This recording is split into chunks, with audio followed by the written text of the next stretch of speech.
fresh, so low. Everything's about Chelsea, feel that pride. We repping our teams standing side by side. We don't lose, we carry that blue. Cause Chelsea, see Chelsea, it's all true. All them a cheer, them a cheer. Cheer, cheer, cheer, loud, loud, loud, no. All them a cheer, them a cheer. Cheer, cheer, cheer, cheer, loud as the crowd.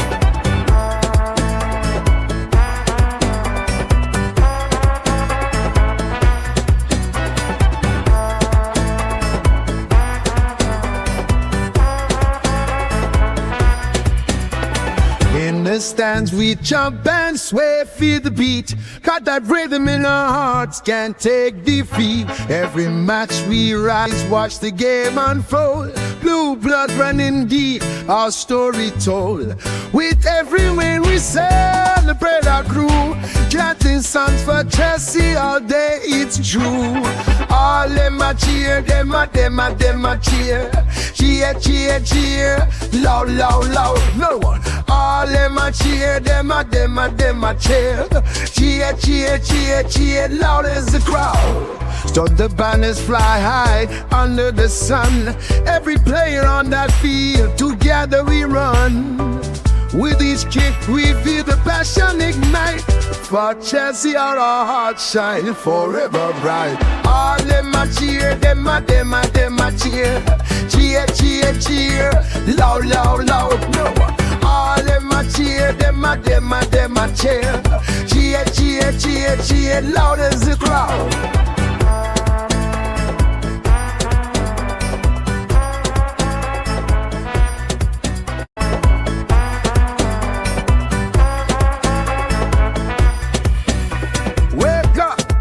It's a blue morning show where the vibes are flowing, so fresh, so low. Everything's about Chelsea, feel that pride. We repping our teams standing side by side. We don't lose, we carry that blue. Cause Chelsea, see Chelsea, it's all true. All them a cheer, them a cheer. Cheer, cheer, cheer, loud, loud, loud, no. All them a cheer, them a cheer. Cheer, cheer, cheer, cheer, loud as the crowd.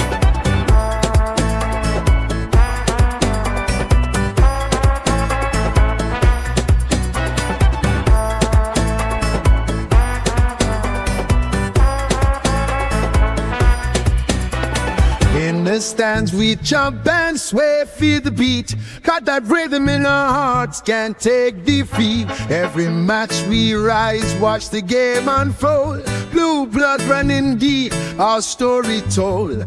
With every win we celebrate our crew. Chanting songs for Chelsea all day, it's true. All them a cheer, them a cheer. Cheer, cheer, cheer, loud, loud, loud, no one. All them a cheer, them a cheer. Cheer, cheer, cheer, cheer, loud as the crowd. So the banners fly high under the sun. Every player on that field, together we run. With each kick we feel the passion ignite. For Chelsea our hearts shine forever bright. All them a cheer, them a cheer. Cheer, cheer, cheer, loud, loud, loud, no one. All them a cheer, them a cheer. Cheer, cheer, cheer, cheer, loud as the crowd.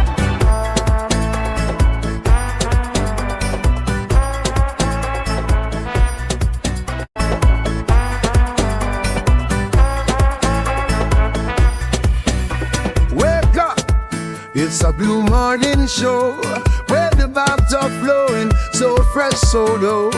Everything's about Chelsea, feel that pride. We repping our teams standing side by side. We don't lose, we carry that blue. Cause Chelsea, see Chelsea, it's all true. All them a cheer, them a cheer. Cheer, cheer, cheer, loud, loud, loud, no. All them a cheer, them a cheer. Cheer, cheer, cheer, cheer, loud as the crowd.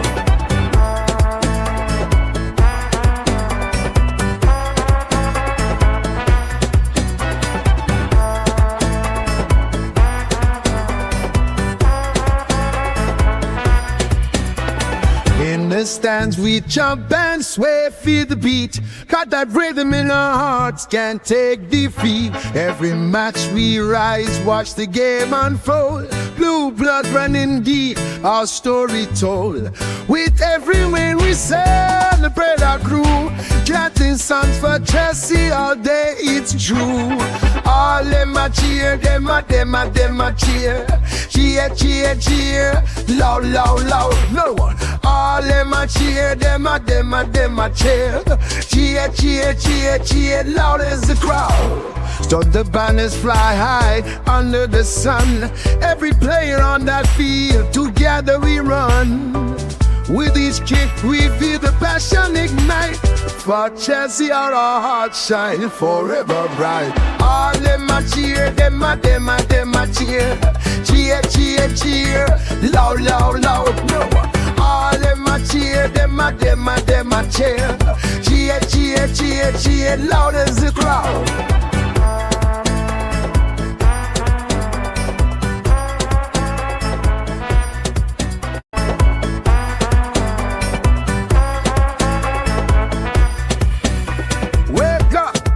It's a blue morning show where the vibes are flowing, so fresh, so low.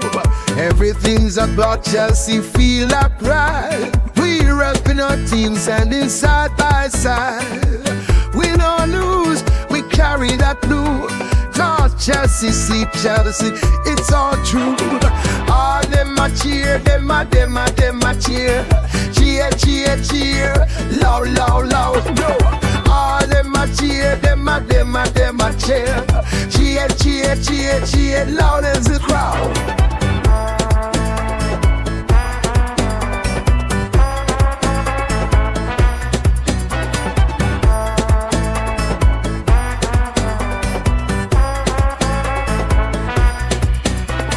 In the stands we jump and sway, feel the beat. Got that rhythm in our hearts, can't take defeat. Every match we rise, watch the game unfold. Blue blood running deep, our story told. With every win we celebrate our crew. Chanting songs for Chelsea all day, it's true. All them a cheer, them a cheer. Cheer, cheer, cheer, loud, loud, loud, no one. All them a cheer, them a cheer. Cheer, cheer, cheer, cheer, loud as the crowd. Stop the banners fly high under the sun. Every player on that field, together we run. With each kick we feel the passion ignite. For Chelsea our hearts shine forever bright. All them a cheer, them a cheer. Cheer, cheer, cheer, loud, loud, loud, no one. All them a cheer, them a cheer. Cheer, cheer, cheer, cheer, loud as the crowd.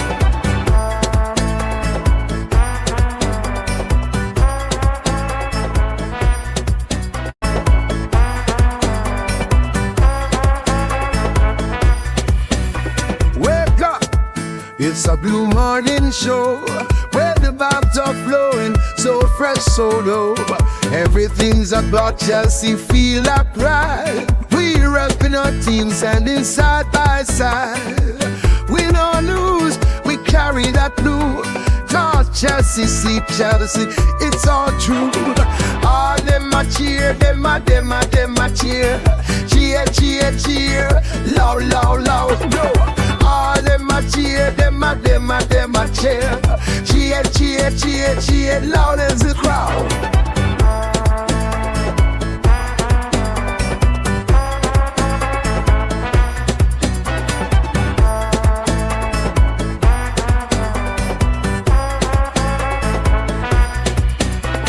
In the stands we jump and sway, feel the beat. Got that rhythm in our hearts, can't take defeat. Every match we rise, watch the game unfold. Blue blood running deep, our story told. With every win we celebrate our crew. Chanting songs for Chelsea all day, it's true. All them a cheer, them a cheer. Cheer, cheer, cheer, loud, loud, loud, no one. All them a cheer, them a cheer. Cheer, cheer, cheer, cheer, loud as the crowd. So the banners fly high under the sun. Every player on that field, together we run. With each kick we feel the passion ignite. For Chelsea our hearts shine forever bright. All them a cheer, them a cheer. Cheer, cheer, cheer, loud, loud, loud. No. All them a cheer, them a cheer. Cheer, cheer, cheer, cheer, loud as the crowd.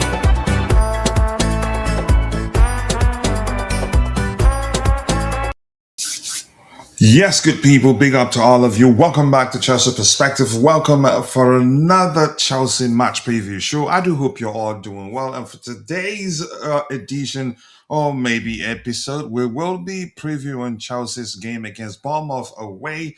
And after that awful, shambolic, disgraceful, embarrassing loss to Leeds United, a huge rival actually. We all are looking forward to a reaction from the players. Whether that happens, I don't think a lot of us believe it's going to happen. Some people are concerned that it is December, and usually we don't get good results in December, but I think it will be different this time. But that's by the way. First of all, we will go news hunting, see what's out there. The manager's press conference, I think, is currently on. We will be addressing a lot of commentaries, comment from his presser, try to dissect and analyze what he's saying, what he said. And after that, some news item.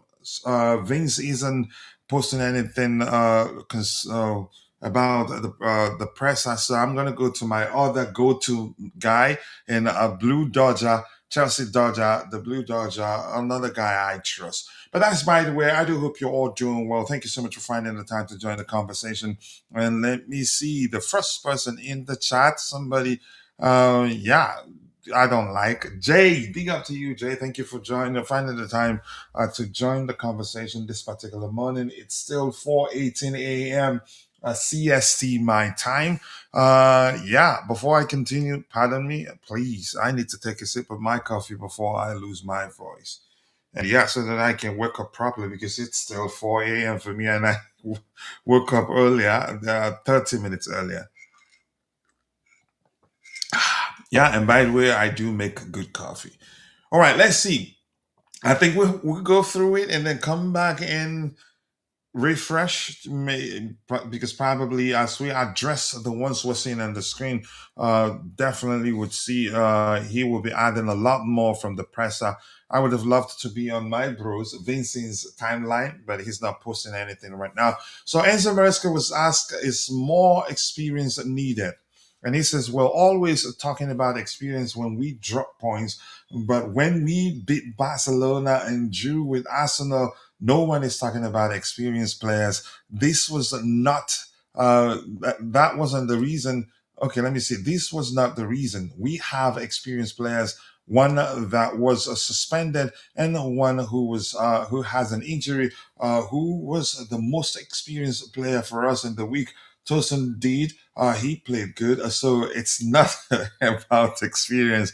I'm laughing because, I don't expect him to say in public that Tosin was, ASS on the day. But that's very, you can say, professional of him. What you expect from a manager, you don't expect the manager to publicly slate a player. But here's the thing. We do have experience. But because we are guilty of using experience and age interchangeably.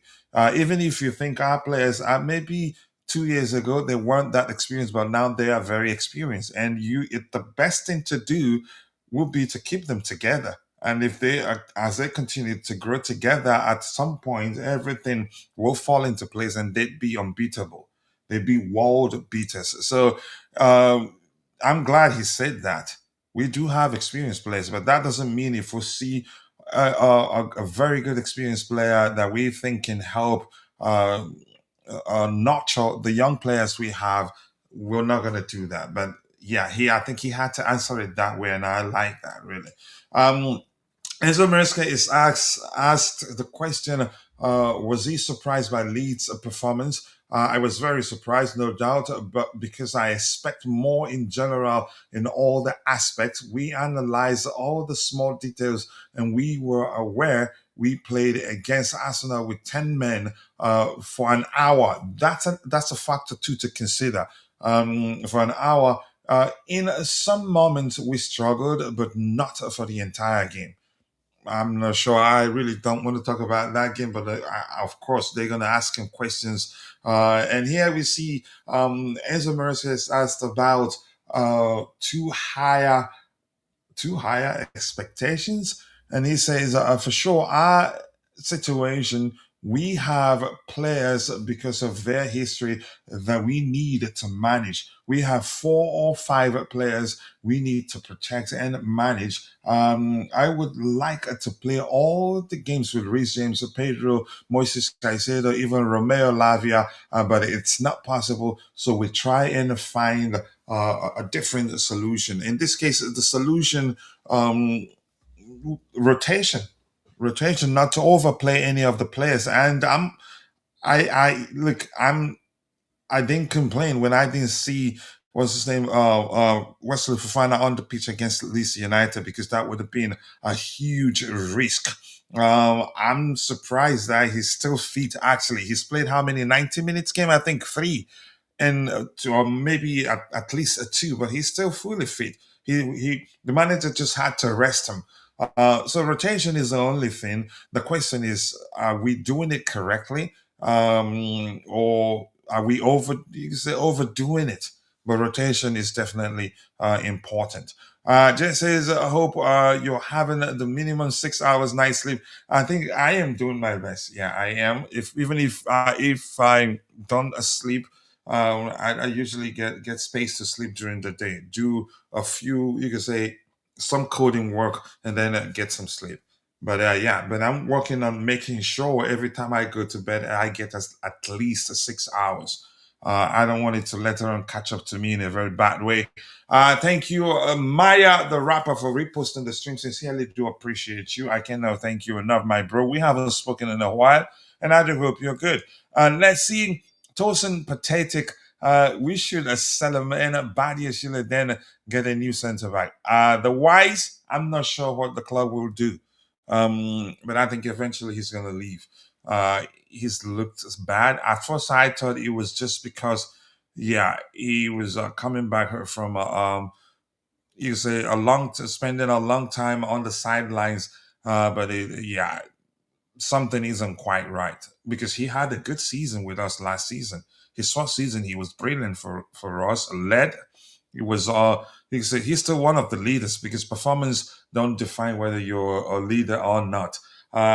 He helped Cole Palmer, a lot of other young players. But yeah, we need him to be performing on the pitch too. We're now in a position where we have to rely on others for us to get back into a title race. Here's the thing. I'm one of those that never at any time believed that we were in the title race, because I am paying attention to the progress we're making. Don't get me wrong, we've made immense progress. We've made great progress, whatever language you prefer. But the truth, I told people, I don't think we're quite there yet. There's still something missing. Um, but we're making good progress. But we'll do well in Europe. We'll do better in Europe than we'll end up doing in the Premier League. I'm not saying for certain that will be the case. Chances are we'll end up winning the league, because mathematically we're still in it. But do I think we will? I'd say no. It's still a long way to go, really. But that's why we thank you for that contribution there. The Wise, I appreciate you.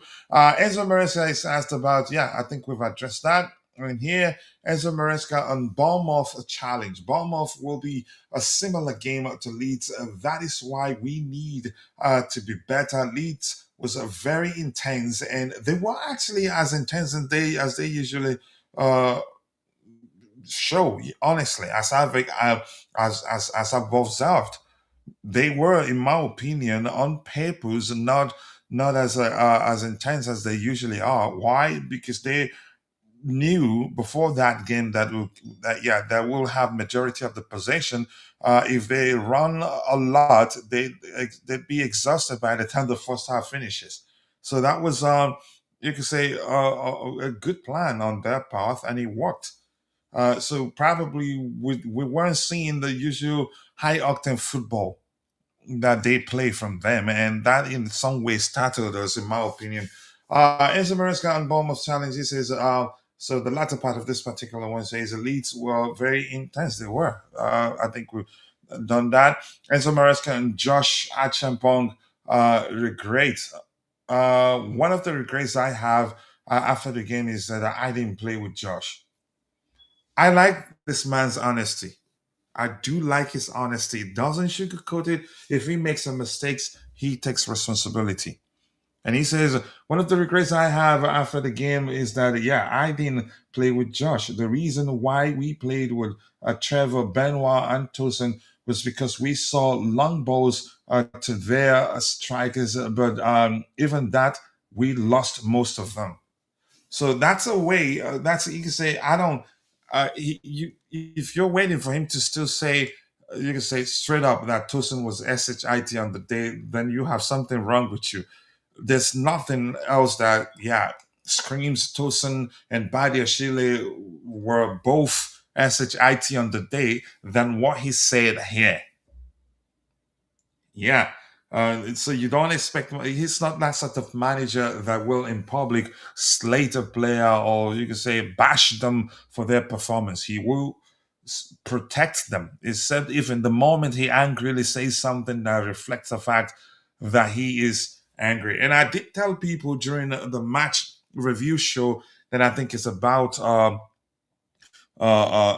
time Josh started starting games because Tosin's performance and Badishili's performance on the day uh, were that bad.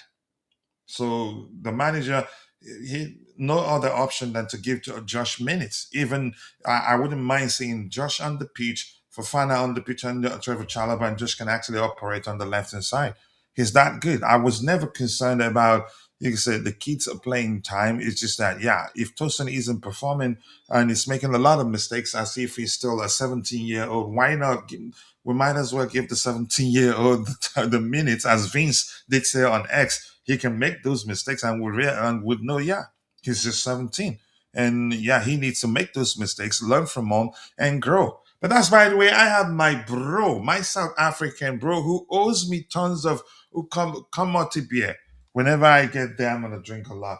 But Tabeo, thank you for joining the panel. I appreciate you. Your thoughts on Maresca's comments here. In my opinion, my interpretation is that he's practically saying the Badia Sheila and Tosin were both SHIT.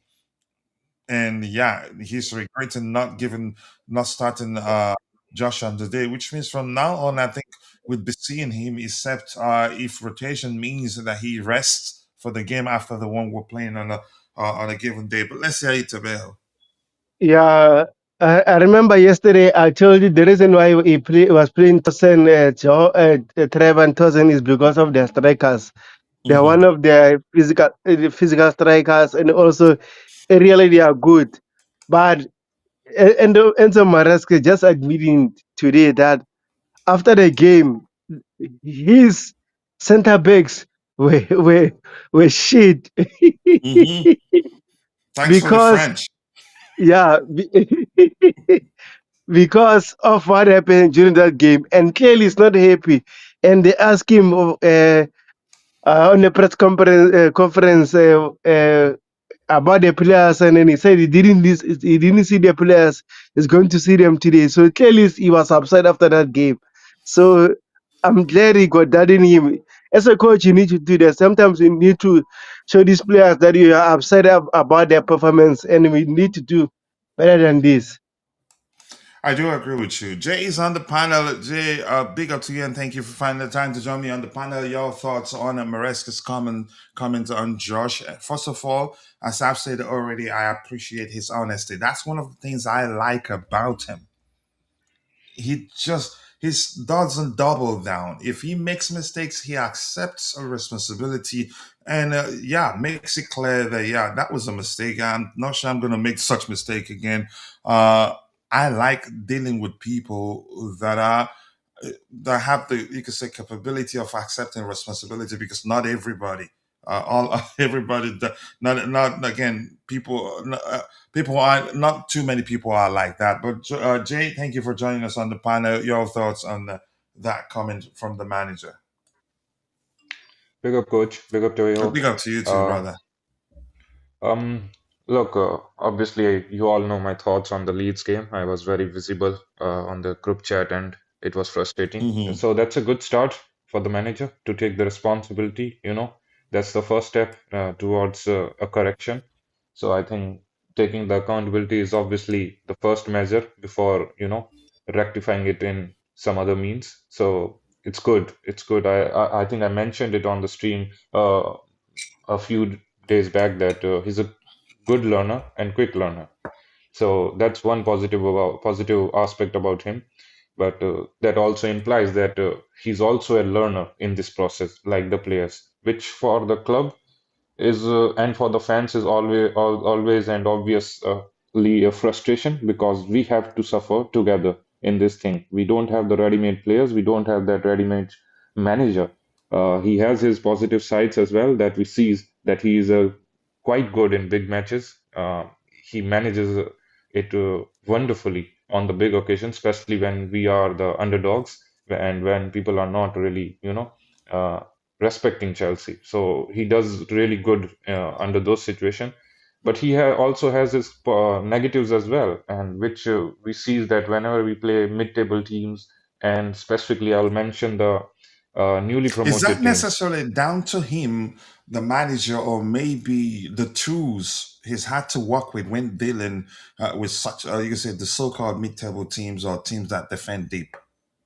I think it's a mixture. I think the players obviously lacks a little bit of physicality, and obviously that is one trait that you face when you are playing mid-table teams and lower division teams because they will most possibly put on a physical fight, put on a low block, which will be hard for technical players to beat because they rely more heavily on their technical abilities rather than the Hmm. physical side. So that's a mixture of both, and he is also learning. He has his flaws whenever we are facing teams which sits back and are kind of having five defenders or six defenders, and they go totally defensive. So he is learning to come through that. But as I said, there are positives and there are negatives. I love Maresca. He has done wonderful on occasions, but whenever I'm analyzing some matches, I'll go individually throughout matches, and that Leeds performance require heavy criticism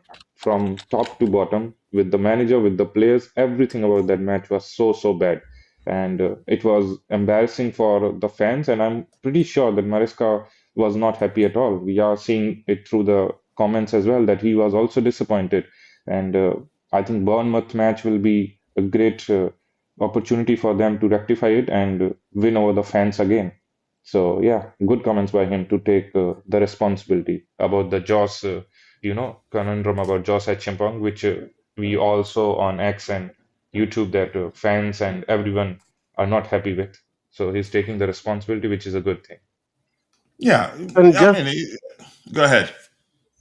just to add on that, right? I asked him about experience during the press conference, and then he said Hmm. every time we play against Barcelona, we played against Barcelona, and no one talked about experience.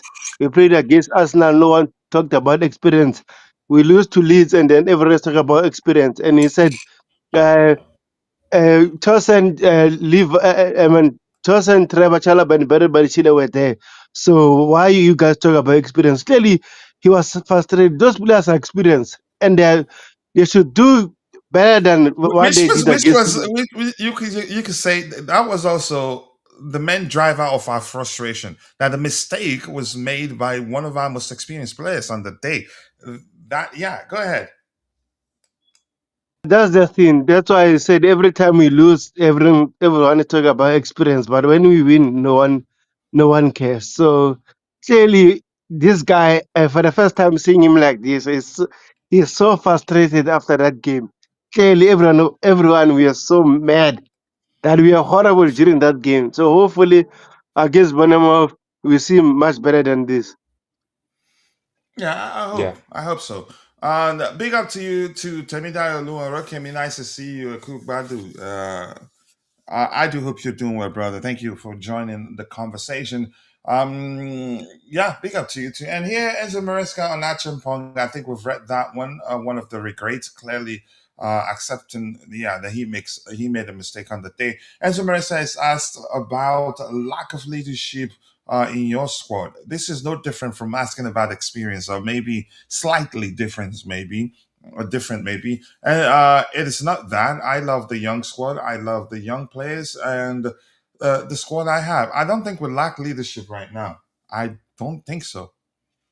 And if you bring an outsider to come and lead, that might actually cause issues in the dressing room. But if you let one of their peers like Enzo Fernandez, Reece James, and you could see Chalabai stepping it up right now. For instance, when we score goals and he's calling his teammates together and always does have something to say, you're better off letting one of them, you can say, letting them develop leaders amongst themselves. If you bring an outsider in, that might cause an issue to a certain extent, in my opinion. I don't know. What do you think, Jay?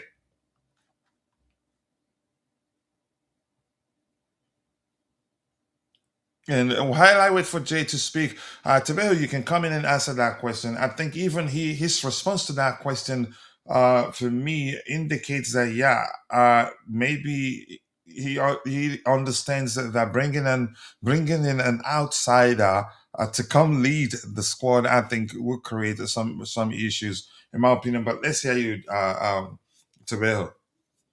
Yeah, I agree with you. I think we have leaders within our club, so we should not do anything to ruin that or crash that.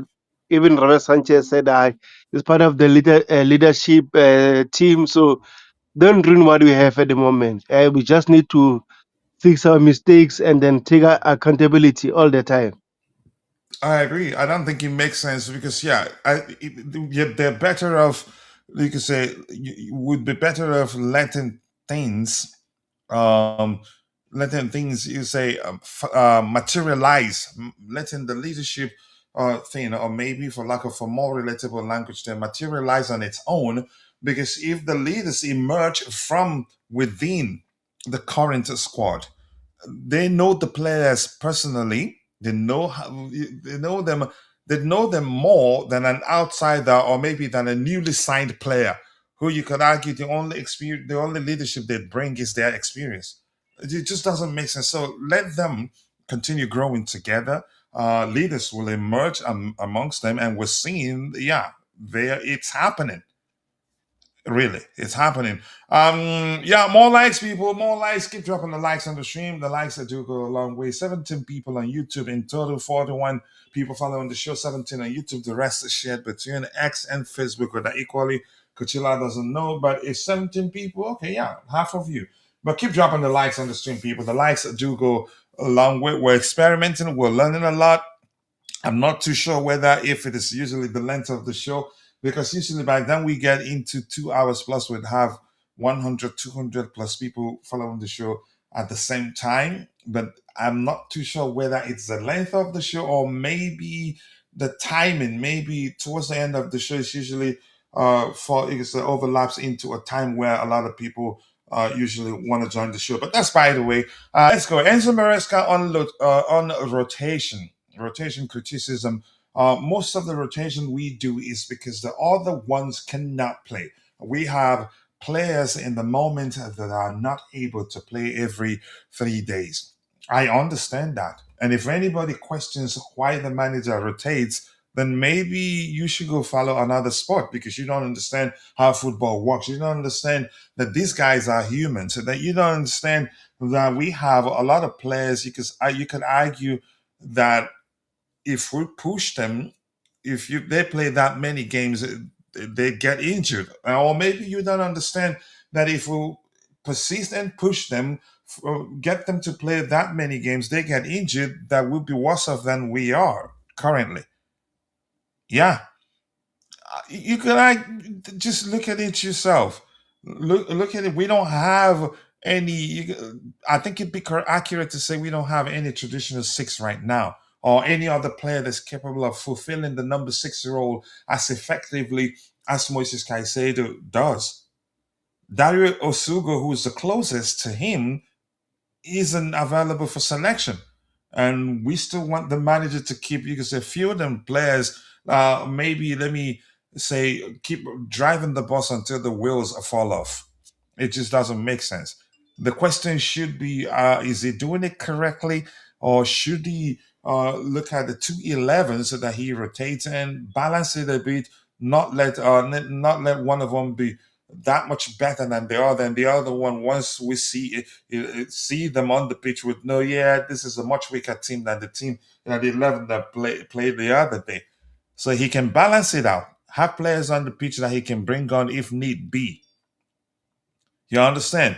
Yeah, people, keep liking the video, keep dropping the likes on the stream, people. The likes do go a long way. Bro, is that still you, Temidayo?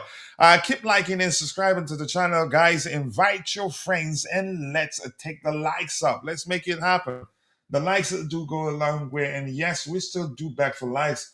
That's because we're not a big account yet, but very soon, hopefully, we're getting to closer and closer to 30K subscribers. We're currently at 28,701 subscribers, and it's all because of you.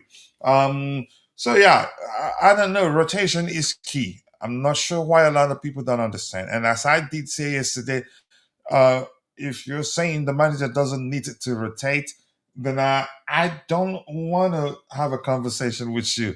But if you're arguing he's not doing it correctly, then maybe, yeah, we can debate. Maybe you're correct. Maybe there's something I need to learn from you. But Tabeho, let's hear your thoughts.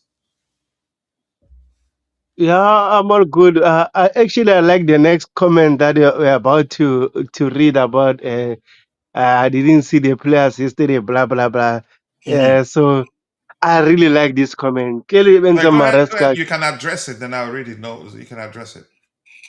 Yeah, clearly Enzo Maresca shows that he was upset about the performance against Leeds, and because maybe he had his game plan and the game plan didn't work because of certain things. For example, in the individual errors made us lose this game, and also we let Leeds players bully us because Leeds really bullied us, and then every second ball they won it, and we were no near better than them. Yeah, that game I think on Wednesday. Yeah, so man, I don't want to see that anymore. I was so upset that night. I don't want to see that anymore. I mean, we didn't even try.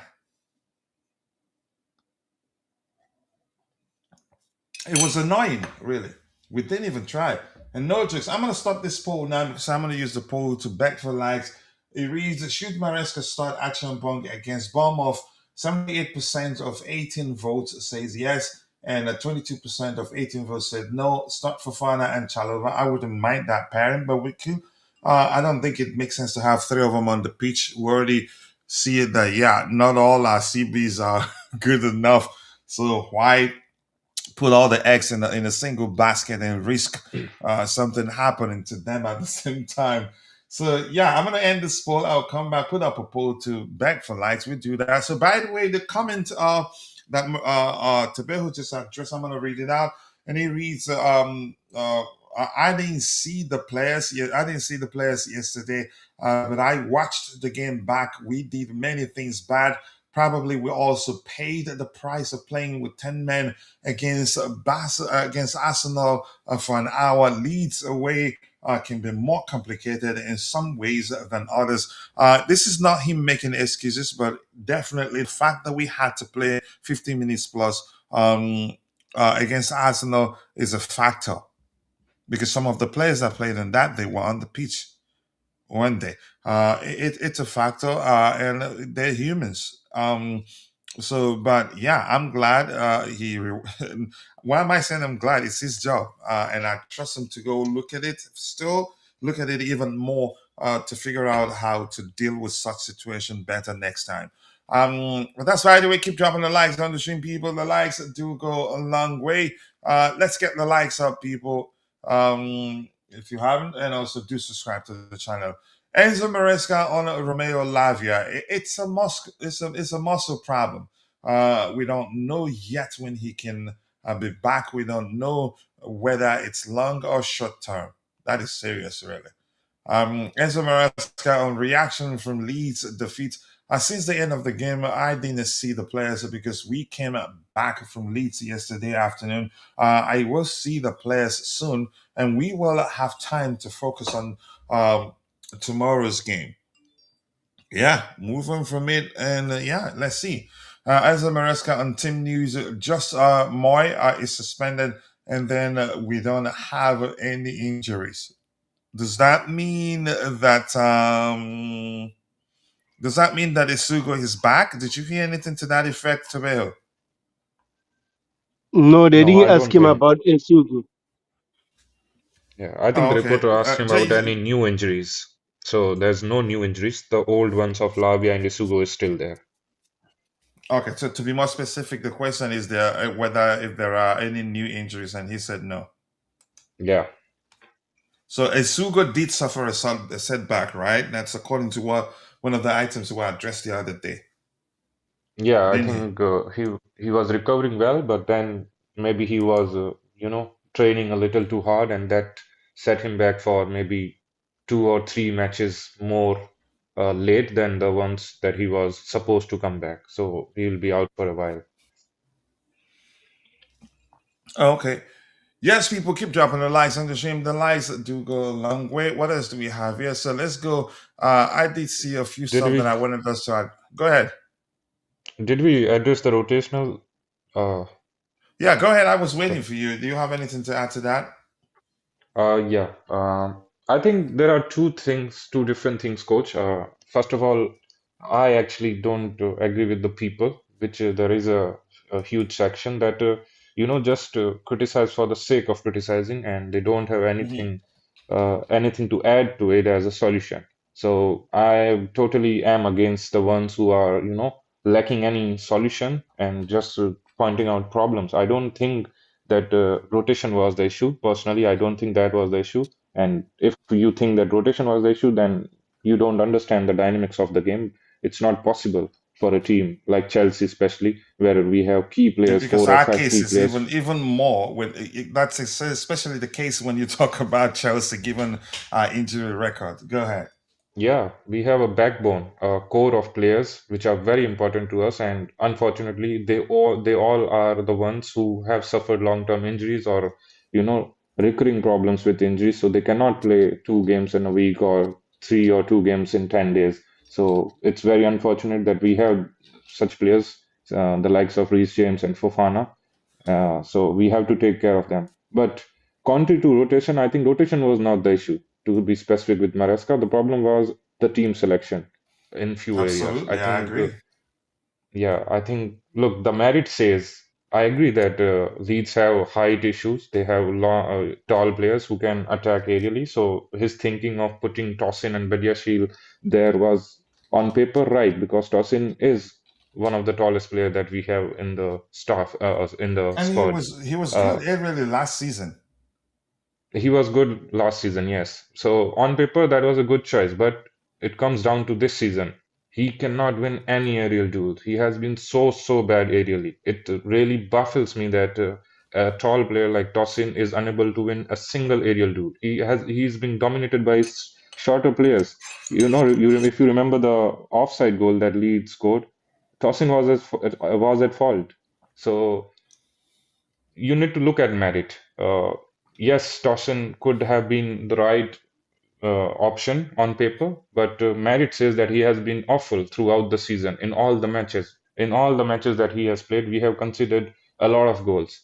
So the merit says that he is not performing well. While on the other hand, the Josh Achampong's thing that we are arguing is that he has been performing really good. He has performed a man of the match and also a few In big performances which games too. are, You could say in not necessarily big games, in important games, in games where a lot of people you could say were concerned that the opposition attacker was going to bully him. He dealt yeah. with Mateta, didn't he? Yeah, Macheta and the Liverpool game, I think as well. He was in that big match as well. So Yeah, pressure, I don't think would be the issue for Josh. But it's good that he admitted the mistake. So that's my issue. Secondly, I think it's the choice between the wingers. I think yes, Neto needed the rest, but Garnacho I think played half minutes against Arsenal as yeah, well, he was and I don't think that introduced. he was Yeah. struggling. Hmm. So he could have been used. I think Gittins and Astro are two similar profiles on both the sides that are going to struggle physically. We saw with Astro that he was used as a touchline winger, and on the touchline, he was totally being dominated physically by the defender. But there were a few occasions when he drifted inside in the central areas, and he did create some chances. But for that, you need an overlapping fullback. But unfortunately, he used Chalobah as a fullback, which is not going to give him the support of uh, running down the wing, so he could drift inside. So I think that was a tactical mistake by him as well. But yeah, it's good that he admitted. But I think some of the choices were bad rather than the rotation. Yeah, I think I agree, but it's concerning that a lot of people don't see the reason for rotation, and we weren't questioning the rotation. We were questioning the selection. We were questioning why Tosin started that game. And if you remember during the preview show, we did talk about why he shouldn't start. And in my opinion, I don't know if anybody else agrees with me. Leeds didn't play their usual way. They were a bit economical in terms of the way the pace of the game, and I'd say that was because they knew we were going to have a lot of the ball and didn't want to risk exhausting. You could say getting tired by the time the first half end. I don't know if anybody else observed that. They didn't play their usual way. Yeah, we could agree to some extent. I think they played two different styles against Manchester City, the previous game to the Chelsea one. So in that game, they used a back four and a back five. And I think the second half performance, they scored two goals from being two goals down. They came back to 2-2 against City. So I think they learned something from that second half against City and they implemented it against Chelsea as well. Now we had heavy rotation, so we missed the trick. And also the fans, the fans in the stadium. This is a big fixture for them, the Leeds fan. There is a historical rivalry between Chelsea and Leeds as well. So I think all those factors made this a huge game for them. And I think that is what we saw on the pitch. They were much more motivated because of that second half against City, and also the fan support due to the historical rivalry in which they, I think, usually do well against Chelsea. And our new players, I think they underestimated Leeds and the historical perspective behind this rivalry. Yeah, they're not. They They're were not. not up for Maybe it. they're not acquainted with the rivalry. Maybe we should. You say our owners are into hiring. They're into innovating the way. You could say they run things. Maybe they should hire a historian too. And Yeah, just to add, maybe. just to just to add on that, right? I think the this game we really missed Moses Cascade and Reece James in the major field, so that we can have someone that he can challenge them physically, because they were so physical. You saw Enzo was losing Jules. And Sanders, I don't think he played bad, but again, he didn't do like it was not physical just like them. So overall, I think that game we really needed someone that will help us in the midfield. Yeah, we couldn't measure Yeah, them you could say physically, and that was one of the main reasons why they had a lot of fun playing against us on the day. Really. yeah. But Um, I don't think we all can blame him for Fofana and Reese's choice. I think they needed rest. So irrespective of whatever the result was, I think Maresca was right to rest them. That was needed. I was very disappointed with Santos. I have really high hopes with him. I think he was bad in that game. All that build up and even the 50-50s he was losing. So I think in the middle as well, we relied too much on Santos. I had high expectation from him, but he's a young guy. He will learn more with it. Obviously, he's nowhere near Caicedo's level. So I think that is where a lot of the game was decided as well. And we don't really associate Enzo with the physical side and winning the no, we duels don't. and Yeah. everything. I think he's actually known for progressing the game, but he had to do double duties. So I think it's his game was also hindered in the process of really helping the defense. I agree. That's a you say that's a sensible observation right there. And Dr. Miles says from now on, Maresca can bring in Tosin only if we are comfortably winning. This can help us determine his suitability for the game. It makes sense.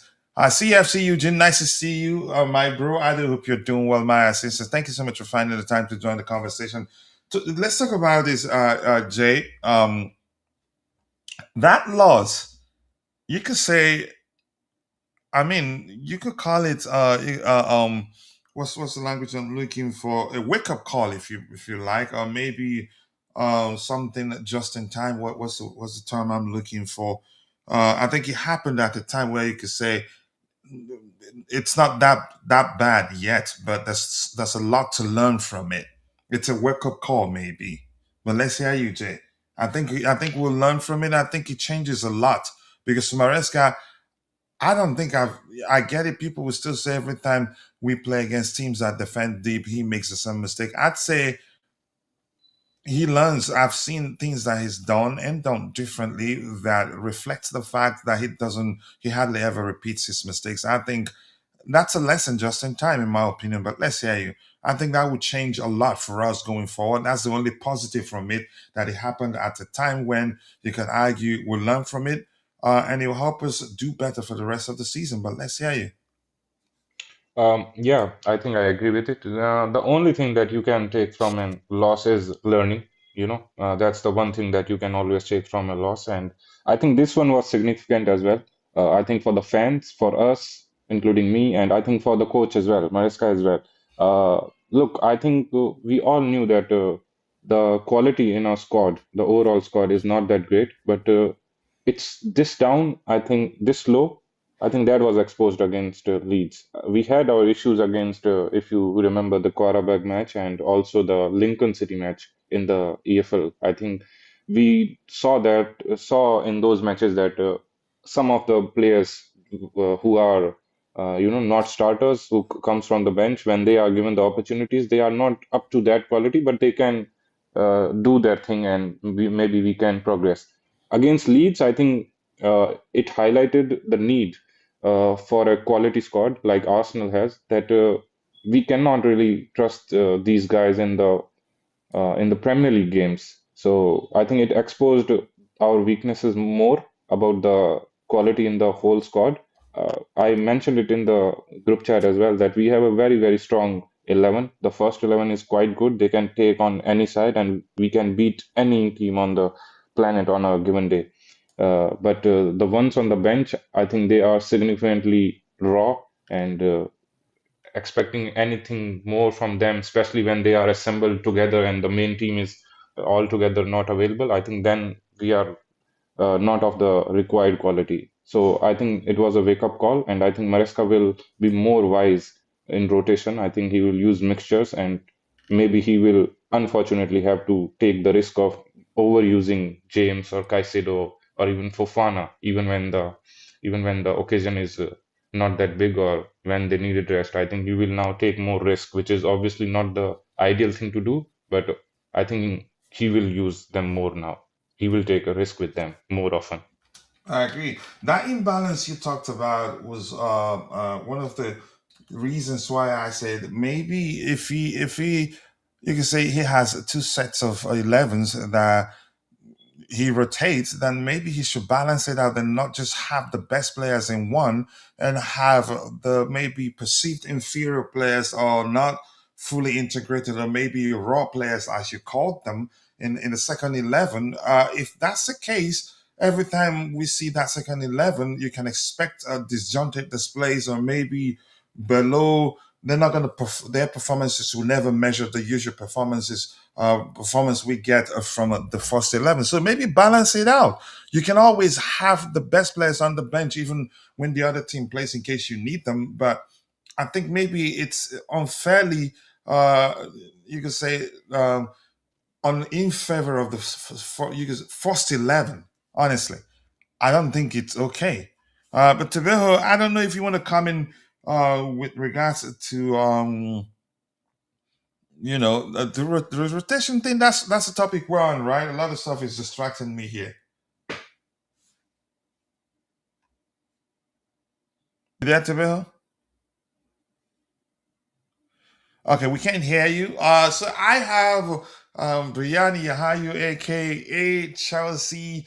Um, keep the blue flag flying high, aka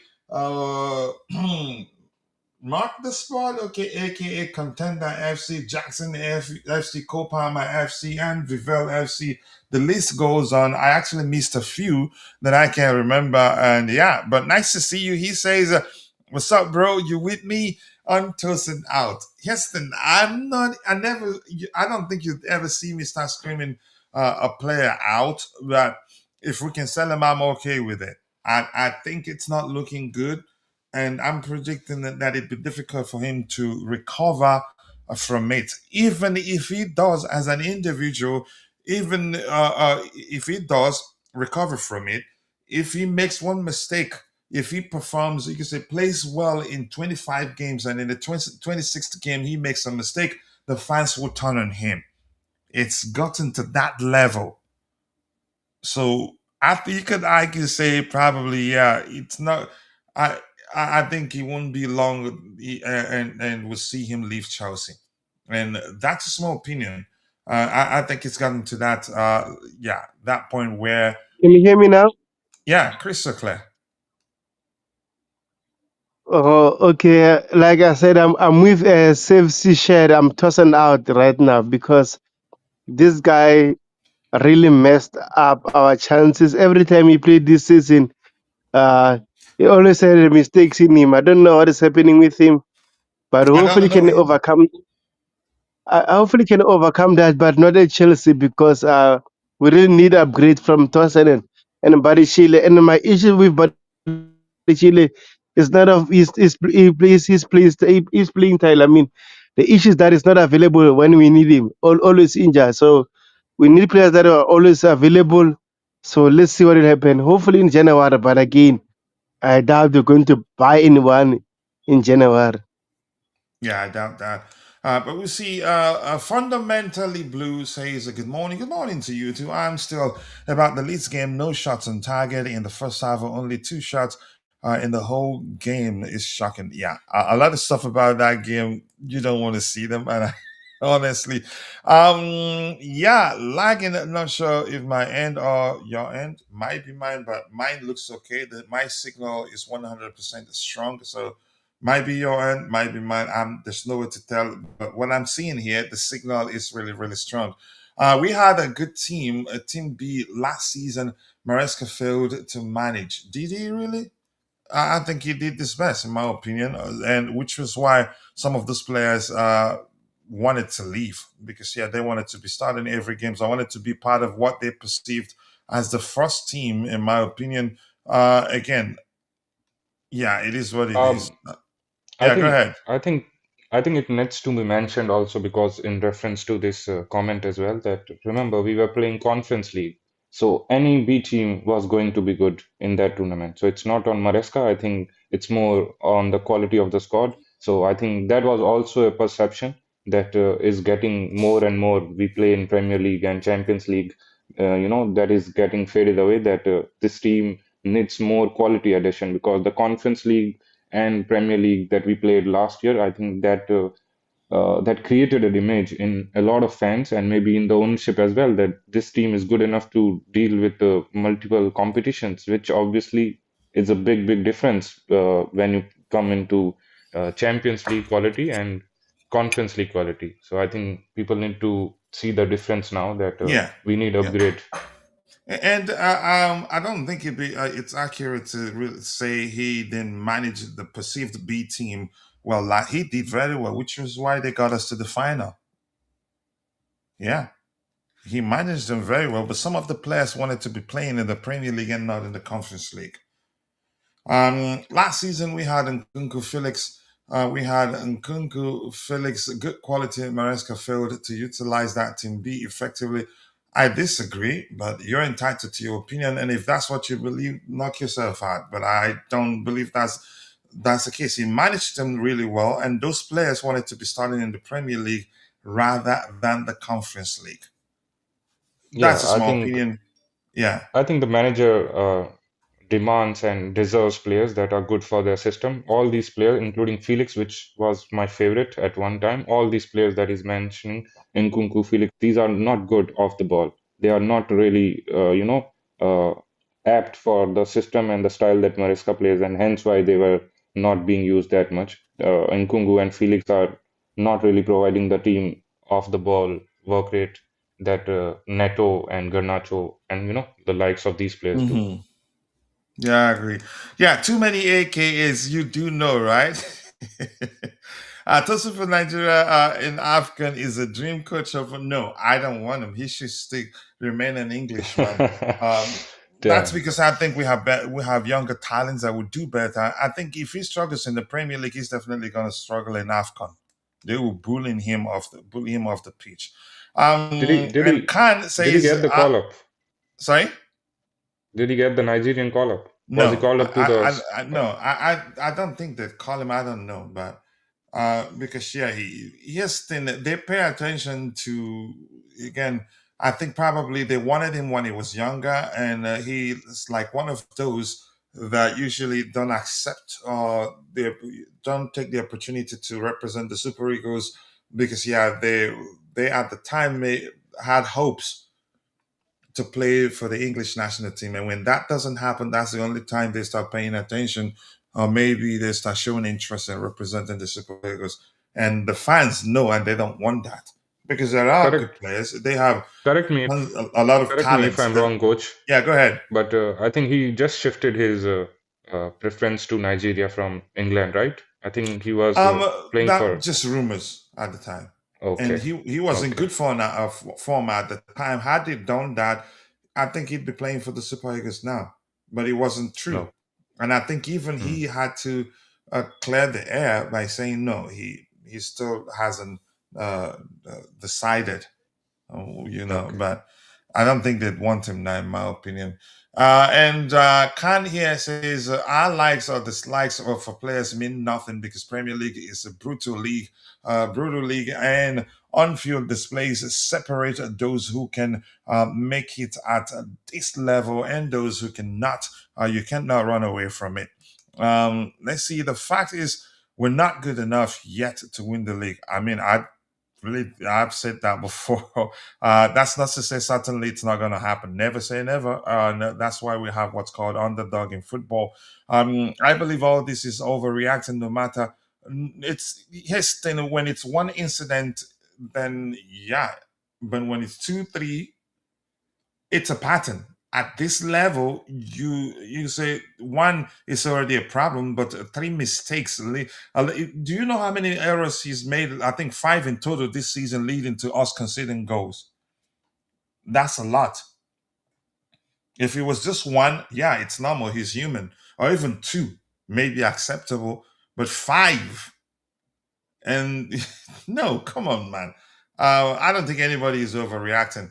The squad isn't yet proven enough, and we know we change wingers, we change two upfront players, so we will. I believe we'll come good. I'm not concerned. I'm not saying the loss to Leeds United means it's the end of the world. No, I understand we rotated, and there are other factors that contributed to us playing poorly, like we did on the day. One of which being the wrong. You said the manager made a few mistakes, or in terms of player selection on the day. I'm not saying that's the end of the world. No, no, no, no, no. Not me. I don't think anybody on the panel either. But that's by the way, we have the captain of the community in Constantine Dante. Big up to you, Dante.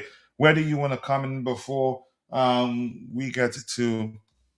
I think we got to get to the match preview exercise proper, yeah, because we've pretty much touched up everything we have lined up in terms of comments from the manager's presser, like him admitting that it was a mistake not to have started Josh Achapong over some of the players who started the other day.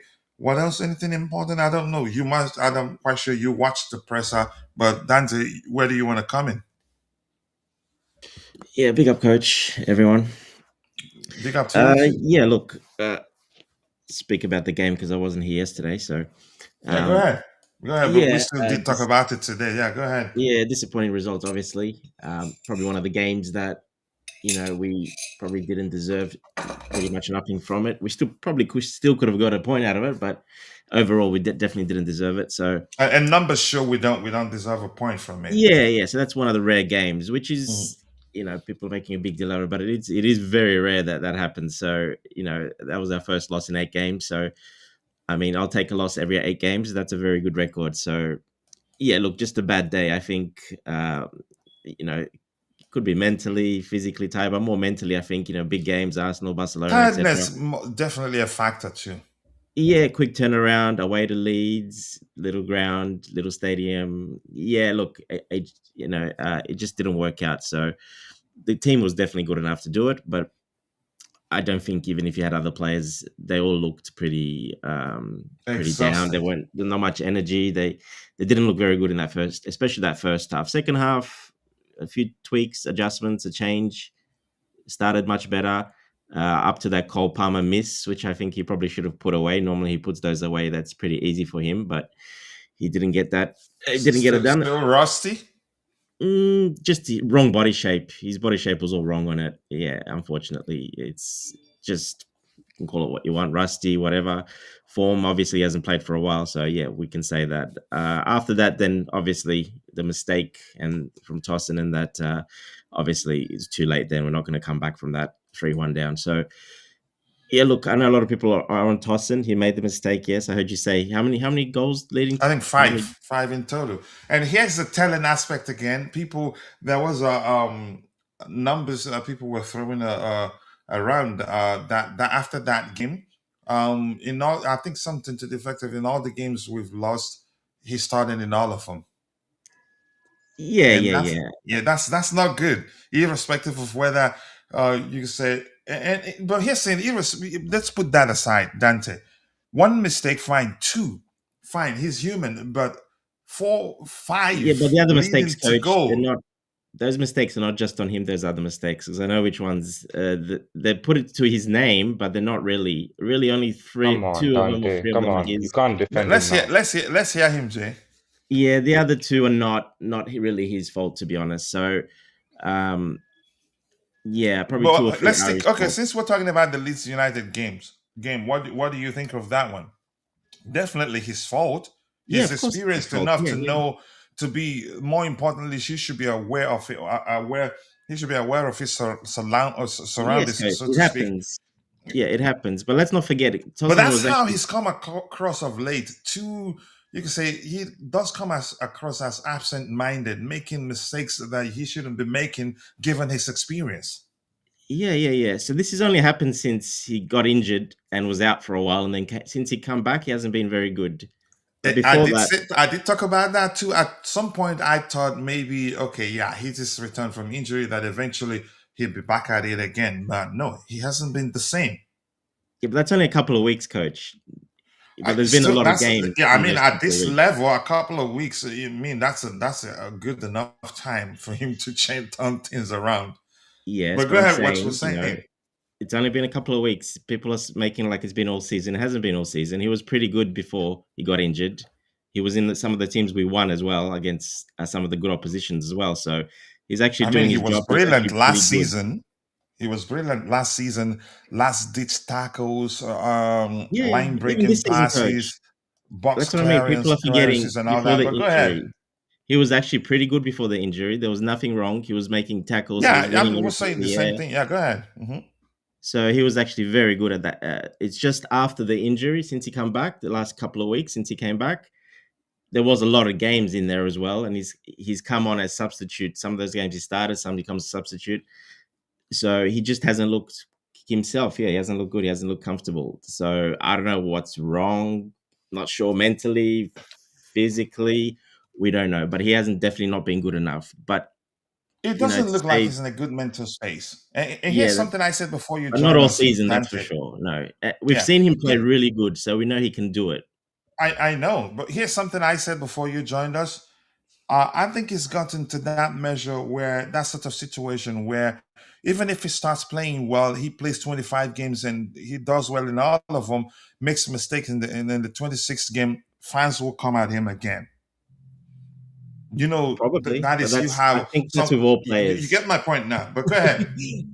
With our fan base, it's everyone. It's Enzo Fernandez one week, the other week, it's another player, Garnacho. Then the other week it's Gittins. Then it's João Pedro.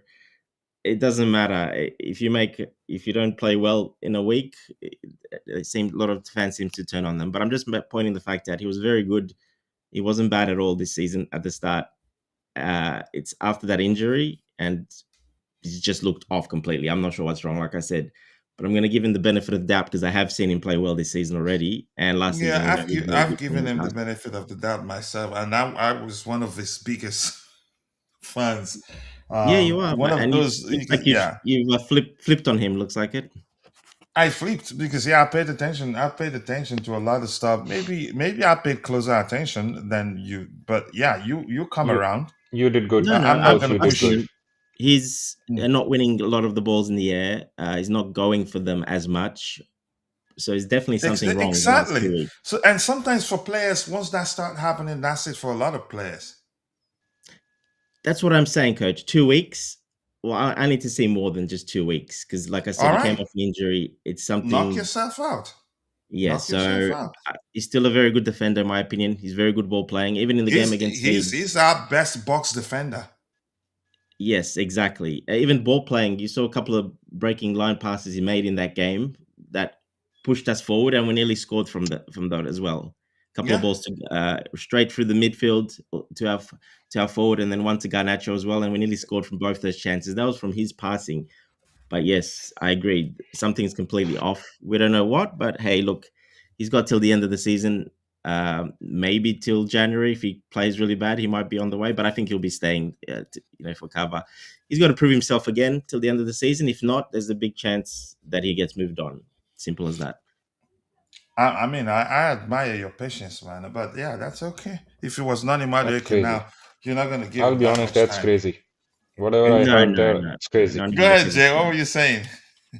I think it's crazy. Look, I'll be honest. I don't think people, including me, fans, got any personal vendetta or agenda No, against no, him. no. We He were his knows that. biggest Yeah. fan when he was on form, when he was in form.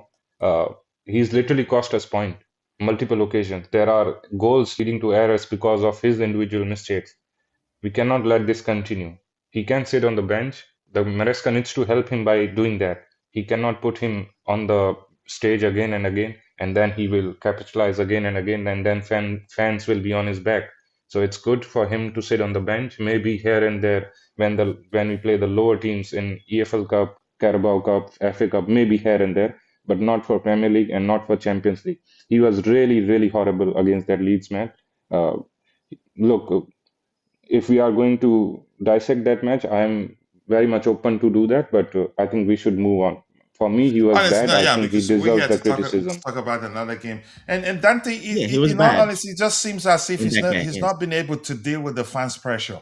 It looks like it got worse the moment the fans started talking about it, and we're distributing the numbers online. I don't think so, Coach. He doesn't seem bothered. He's not that type of guy to get bothered by that. That's not his thing. He's not like that at Yeah, all. I don't see his personality being that way at all. So I don't think that's it. I think it's something else. Like I said, something else could be. There's so many things that can happen to a professional footballer. It's just he might be carrying an injury, but he's not saying anything. It might be psychological, something off field. There's so many things it can be. But yes, he's been very bad since he's come back.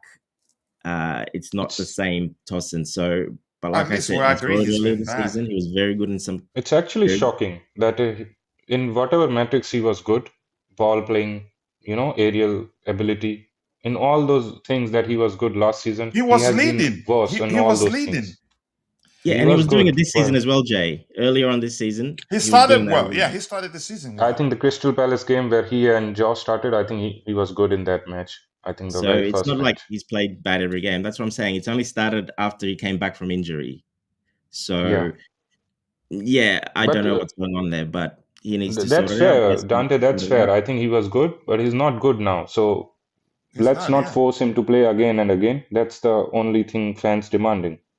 He let him start with cup games, which I think that's what's going to happen. I think he Well, gets a that's up chance to again. Maresca. He sees training. Did He you knows see what he Maresca's needs. comment? Maresca clearly said it was a mistake not to have started Josh against Leeds I United. haven't seen that. No, I haven't seen Oh, that yet. go check it. In his presser, he said he admits he made a mistake not to have started Josh.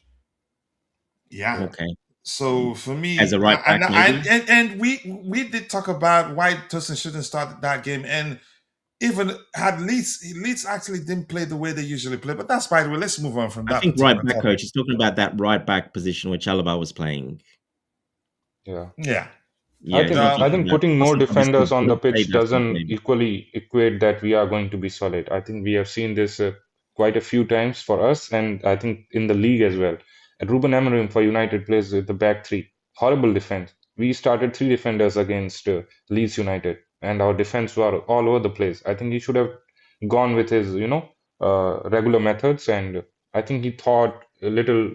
He maybe did a little overthinking in the thought of that Leeds might attack aerially. I think things went a little bad. He could have even He did done say better that too. That by, was why he fielded those three tall players on the day. yeah. But I think that, but as I but but mentioned, coach, that the thinking was good, but on metrics, on It paper, didn't work. Tosin has been bad in the year this season. So, yeah. No, he Yeah. hasn't, Jay. He hasn't been but bad. He's been our but best defender in the air. No chance he's been bad. There's no one better in our team Come than on, the him in eye the air. test says otherwise. He was losing all the aerial duels against Leeds. Okay, you're talking about Leeds or the Yeah, no, season. again, but he used the term the entire season. But we agree, he started the season well. But since the return from his injury, he's been poor, really. Doesn't come close to how good he was last season. Go ahead, Tabeho, let's hear you. yeah, against Burnley he was good, and against Wolves area second half of that game, the cup game, I remember. Oh my He gosh, was ball watching a lot. he was horrible that game. So I don't know what is going on with him. For now, he needs to start on the bench until he gets to his best, because what he's giving us is not good enough at the moment. The surprising thing is that Maresca might still start him again because of his experience. But if I were Maresca, I'd start. I'd keep him on the bench until he plays a few cup games. Yeah, and I think Because that's you what's going could to happen. argue, I get it. His case is no different from that of Hato, who, yeah, for a while now we haven't seen him, and that's because that last game he was really poor. Yeah, but that's by the way. Hi, good to you too, Alfonso's Monday. Nice to see you, Mr. Monday. I do hope you're doing well. When Cole Palmer missed that chance at 2-1, I knew, yeah, it was going to be a long night. Had he scored that goal, would have momentum and could have won it actually. Yeah, but it happened. I'd say probably he was like Dante explained. His body shape was the issue. I thought I just at the time thought, yeah, still rusty. Unfortunately, defenders, goalkeepers have to be 90 to 95% at their best. Unprofessional, professional hazard forward players can have the luxury can or cannot, I'm not sure, can have the luxury to have a few stinkers. Okay, can have the luxury to have a few stinkers and then bounce back, but not the defenders. And again, defenders can have one, two, three mistakes. Well, And two. that's where Mhm. the psychological mentality, because you got to be so switched on as a central defender. That's pretty much Yeah. your number one. You got to be switched on. That's what I said. Something's not quite right with him because for that reason, I say it's something mental, definitely. You're really so nice today. No, I'm not nice. I just like Oh, I'm you're not looking at I nice. saw an X. Thank you Everyone's for like, saying it. I didn't say that. You're the one that said you're not nice right now. no, But I'm go not nice. ahead. I've never said that I'm nice. But I get where you're coming from. You just wanted to tell me you're not being nice. Yeah, let's see. The manager and the player came into the game with the mindset they are playing a team at the bottom of the table, and Leeds came into the game like it was 1980s because yeah, they're fighting for survival. But I wouldn't say Maresca himself came to the game with the mindset that they've already won. That's a dangerous mindset, and as a manager, I don't think he behaves like that. No, that's not the type of manager he is. He No. would never do that. Yeah, if you say players, I'd say yes, because that's a common. Kids take things that sometimes they it's easy to say because of how young they are. They look at Leeds' current form and say, yeah, the 3 points are all ours, which you could say partly, you could say a partial definition of charity FC. Going into games against teams that are in the bottom table or mid-table and are not doing well, have lost 999 games and were the 100 team they play against. Kids can go into that game with the mindset that we're beating them. We've beaten them already, and end up not putting the work needed. There are other factors like the fact that we played nearly 50 minutes um, with a man down against Arsenal. That's a factor too. I'm not counting that out. Ibro, my bro, is in the house. I appreciate you finding the time to join the conversation. He says, Oga Coachila, are you were Tosin's number one fan? I am. And I hope maybe you say something happens to just fix him, for lack of a more accurate language there. When we said move him on, you said he's great. He was. He finished the season one of our best defenders. I'm not saying he's perfect. I know his weak points and I know his strengths. Should even be called up for Nigeria. I don't even want him to be called up for the Super Eagles for multitude of reasons. Jokes aside, I think he's had plenty of opportunities to choose to represent Nigeria, just like Iwobi did when he was really, really still young. Not when he's on the verge of retiring, just like Amobi did. And I didn't even know why they accepted Amobi at the time. Stop. They're cooking me there. But that's why when Leeds got the third goal, Sanchez was the only player angry. The rest head down back to the center with the ball. Yeah, because you could say the performance made him look bad. The other one I personally think cost us even more in the game was Andrea Santos, very confused on the pitch. I don't blame him. As I've said, I think I did put out a post on X when I said I think it was a game that he and Lavia study was against Wolves. I said, yeah, as good, they are excellent at us orchestrating offensive moves.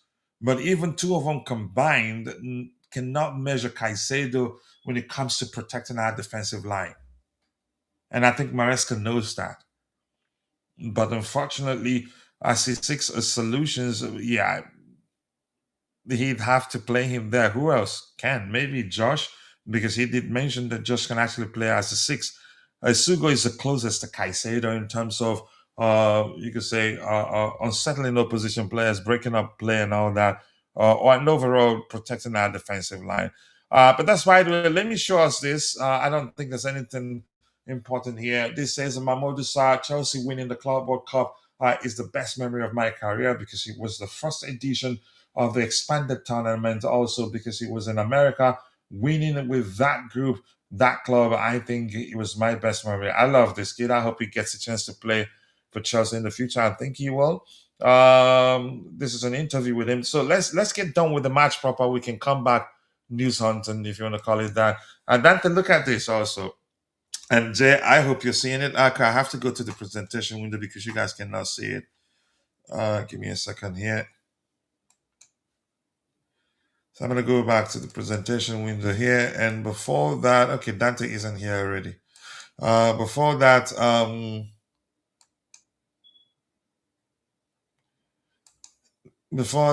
can we talk the lab? Carriers, I think he will. And there are things you need to pay attention to. We didn't have a complete preseason. He was out injured too. He's making good runs, popping up in the right places. I think you're judging him wrongly, in my opinion. But we'll try to come back to that. Dante, I hope you can see my screen. I think they are, you could say, in terms of how they played this season and in all the metrics we're looking at, they are better than Leeds United. Leeds was more like they're close to the center of this, as you could say, the meeting point of the lines that define the spider chat here. But in this case, yeah, in terms of pressing, they are much better than us in terms of pressing, and that's of a huge concern to me. We need our best ball playing centre backs on the pitch on the day, because they will press the heck out of us. In terms of goals, we're better, attacking we're better, possession we're better, counter, not necessarily against teams like them, but if we get a counter opportunity, we can exploit it effectively. We'll take it. Defending, way better than them. Physicality, way better than them, according to the chat we're looking at. But football is played over 90 minutes and plus added time and not on paper. But Dante, your thoughts? And I did want people on Dante when we looked at the team comparison of Leeds United and Chelsea Football Club. Yeah, look, they're a bit all over the place this season, to be honest. So it's The hard to tell from injuries, those. you think? Sorry? The injuries, you think? Red cards. They've had a lot of red cards, straight red cards. So they've missed players for that. Injuries a little bit, but just no consistency whatsoever. It's all over the place. They haven't been that good. Conceded a lot of goals as well. So they don't really. They scored a couple of times, but they don't really score that many. They concede a lot. So look, I think the way they play, I think this game's pretty suited to us, to be honest. The way they play. So Irrespective of whether they've lost 10 games in a row or I'm not, not we too shouldn't worried fear about. charity. We shouldn't No, I'm not too worried about Bournemouth. I was more worried about the fear Leeds Charity game than FC. Bournemouth. Just because the way the energy they play with Leeds and how they play, and like I said, us coming from 3-4 games in a row, quick turnaround, and after those big 2 games, that Leeds game probably was more of a danger game than this one, in my opinion. Especially because we had to rotate as players as well. So, yeah, to me, I think this one is much more suited to us, and we'll obviously have a bit of a stronger team as well. So, I don't see too much trouble with this one. The way they play, they don't quite have the players how he wants to play. So that's why they're very bit all over the place, and they concede a lot of goals because of that. So I think this game suits us pretty well, to be honest. I'm not scared of this Before game I at all. go to Jay, I want to. I know you've mentioned that the way they play suits us. You're not concerned. You were more concerned about the Leeds game than theirs because, yeah. Can you educate us? How do they play?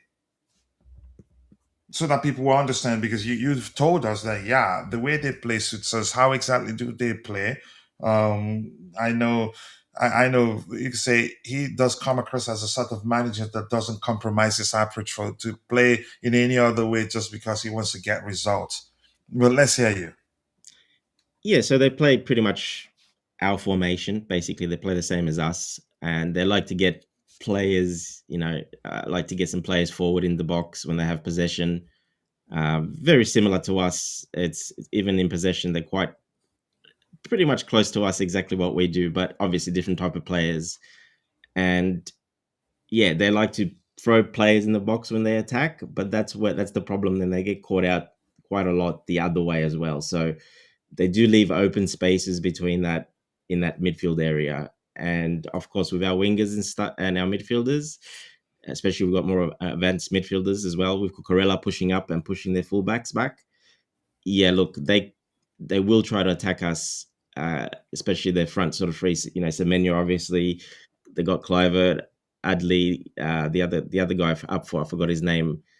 All really, really, attacking players, attacking minded players. So there's a bit of a disconnect there. The way I saw not play, they leave that central area quite open, and that's kind of hurts them on the break. They cop a lot of goals on the break because of that. So they're not a full low block team. They're not going to go into a low block. It's more of a mid block, and they try to play a nicer football. They try to play well like us. Like they like to keep the ball, passing the ball around, possession, take the opposition out of their zones so they can exploit that.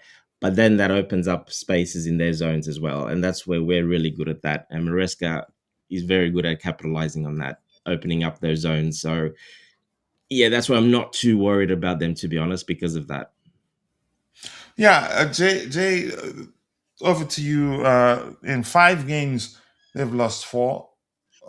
Drew against West Ham United, 4 losses and 1 draw. Yeah, Charity FC apparently still Yeah. well and truly in existence. Yeah, if we're going by the result against Leeds United, but I'd say probably on, you could say maybe not necessarily alive, but yeah, what happened for multitude of reasons. If you understand football, you'd know why the game panned out the way it did. But still, I have to ask you, Charity FC a factor for you that you're concerned about? The fact they've in 5 games they've lost four and drawn one, and I am inclined to believe what Dante said. The fact that the manager, he likes to play beautiful football, hardly ever low block, but more like mid block, and yeah. Mm. And I think the fact they've lost that many games, I think they'd be out to win. And you can argue by now, I think we'll be better, better off than we were in terms of, you could say, fitness wise before the Leeds United game. But let's hear you, Jay. Yeah, I think you said everything that I wanted to say about the Did I? Charity FC. Look, the Charity FC thing. There are two things that concern me. First is the, red things that we are seeing on the screen. Any team which is having such a form, losing 4 or 5 games in a row, that is the red flag for me as a Chelsea fan whenever they face us, because it's in our bloodline to help these teams whenever they come seeking help. So Did that that's a big happen a red lot flag for last? me. Did it happen a lot last season? No, not that It much. happens. I think it happens to us every time, irrespective of manager, irrespective of, But even not that many ownership. times I on the. It hasn't happened that many times under Maresca, would you say? Maybe not that much, but yeah, it's something that is associated with Chelsea, as a whole. But that's the funny side. And the second is the technical side of how they play. As Dante mentioned, that they are a high pressing team. They have a lot of intensity out of possession. I think Yeah, that's did you see the number? They're way better at pressing than us.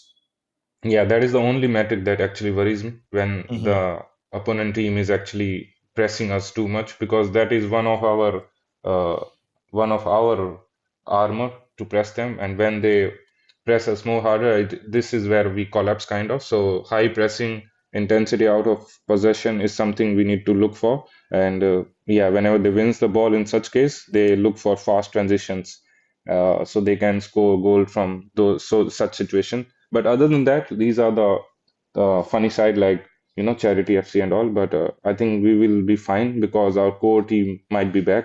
Most probably, Fofana and Reece James will play this game. They have rested and they will come back, and they form a core of our 11. So we'll be most probably be fine on the defensive side. And if Palmer comes back, I think we'll be pretty solid to take out a result from this match. And I have to say, Fofana is excellent, really, actually. Plus his aggression, he has everything. I hope he stays fit. Um, yeah, go ahead, Jay. If you are still speaking, sorry. Yeah, to this point, he's very good. I was surprised against Arsenal and even I think against Barcelona. I think he has a very, very high win rate of winning aerial duels. Mhm. It surprised me. He's not the tallest of guys, but the leap that he takes and the timing of his leap is so good, and that helps him to win most of the aerial battles. So, and I just pray that he stays fit because he's such a good player when he's available on the pitch. He reads the game very well too, and I think I didn't rate him that much in terms of his ability on the ball. It was Dante that got me to start paying attention. He's actually good on the ball too. I used to think that he was just capable of driving with the ball and doesn't have good enough passing range. But until Dante, I had, you could say, not necessarily a fight, but we call it fight here. Some sort of, you could say, mini fight with them, debate on whether he's good on the ball or not. I started paying attention. Turns Disagreement, out, maybe. sorry. Mm. A disagreement, maybe. Maybe, yeah, disagreement, but we like to use the term fight. Yeah, we It's fight. an Yeah. It's hard. It's actually in-house hard to term. ignore. Sorry. It's hard to ignore those qualities of Fofana. I don't know how you haven't No, seen his listen. Let ability me on the say this. ball. I've always known he can be aggressive. He can drive with the ball. He can carry the ball. That's his thing. I've always known that he has good ball control, but I didn't know him as overall as excellent. That he has good passing range. I know he's always had. Again, I'd say he has good passing range, but I didn't know he was really good. No, really good. Even now, I don't think he's really good in terms of his passing range. I still think he has good enough passing range. I didn't think he was that good in it until I Yeah, had that, you could say, debate, not actually disagreement. It was a debate. We had yeah. I know. I don't fault you because when a player plays 5 games out of 38, it's hard to notice such things. So not your fault. yeah. So Dante, he's not Well, that's what I supporting you. told you last time. You're looking at 5 games over 2 years. That's why you don't see it. So not Basically. my fault. More importantly, No, it's still your fault. It's still your fault. He's our most technical Yeah, player with the still ball your at his feet fault. as a central he defender. is So it's really the still your most fault. technical defender. With the ball at his feet, yes. Really? Who else is a central defender is more technical with the ball at his feet?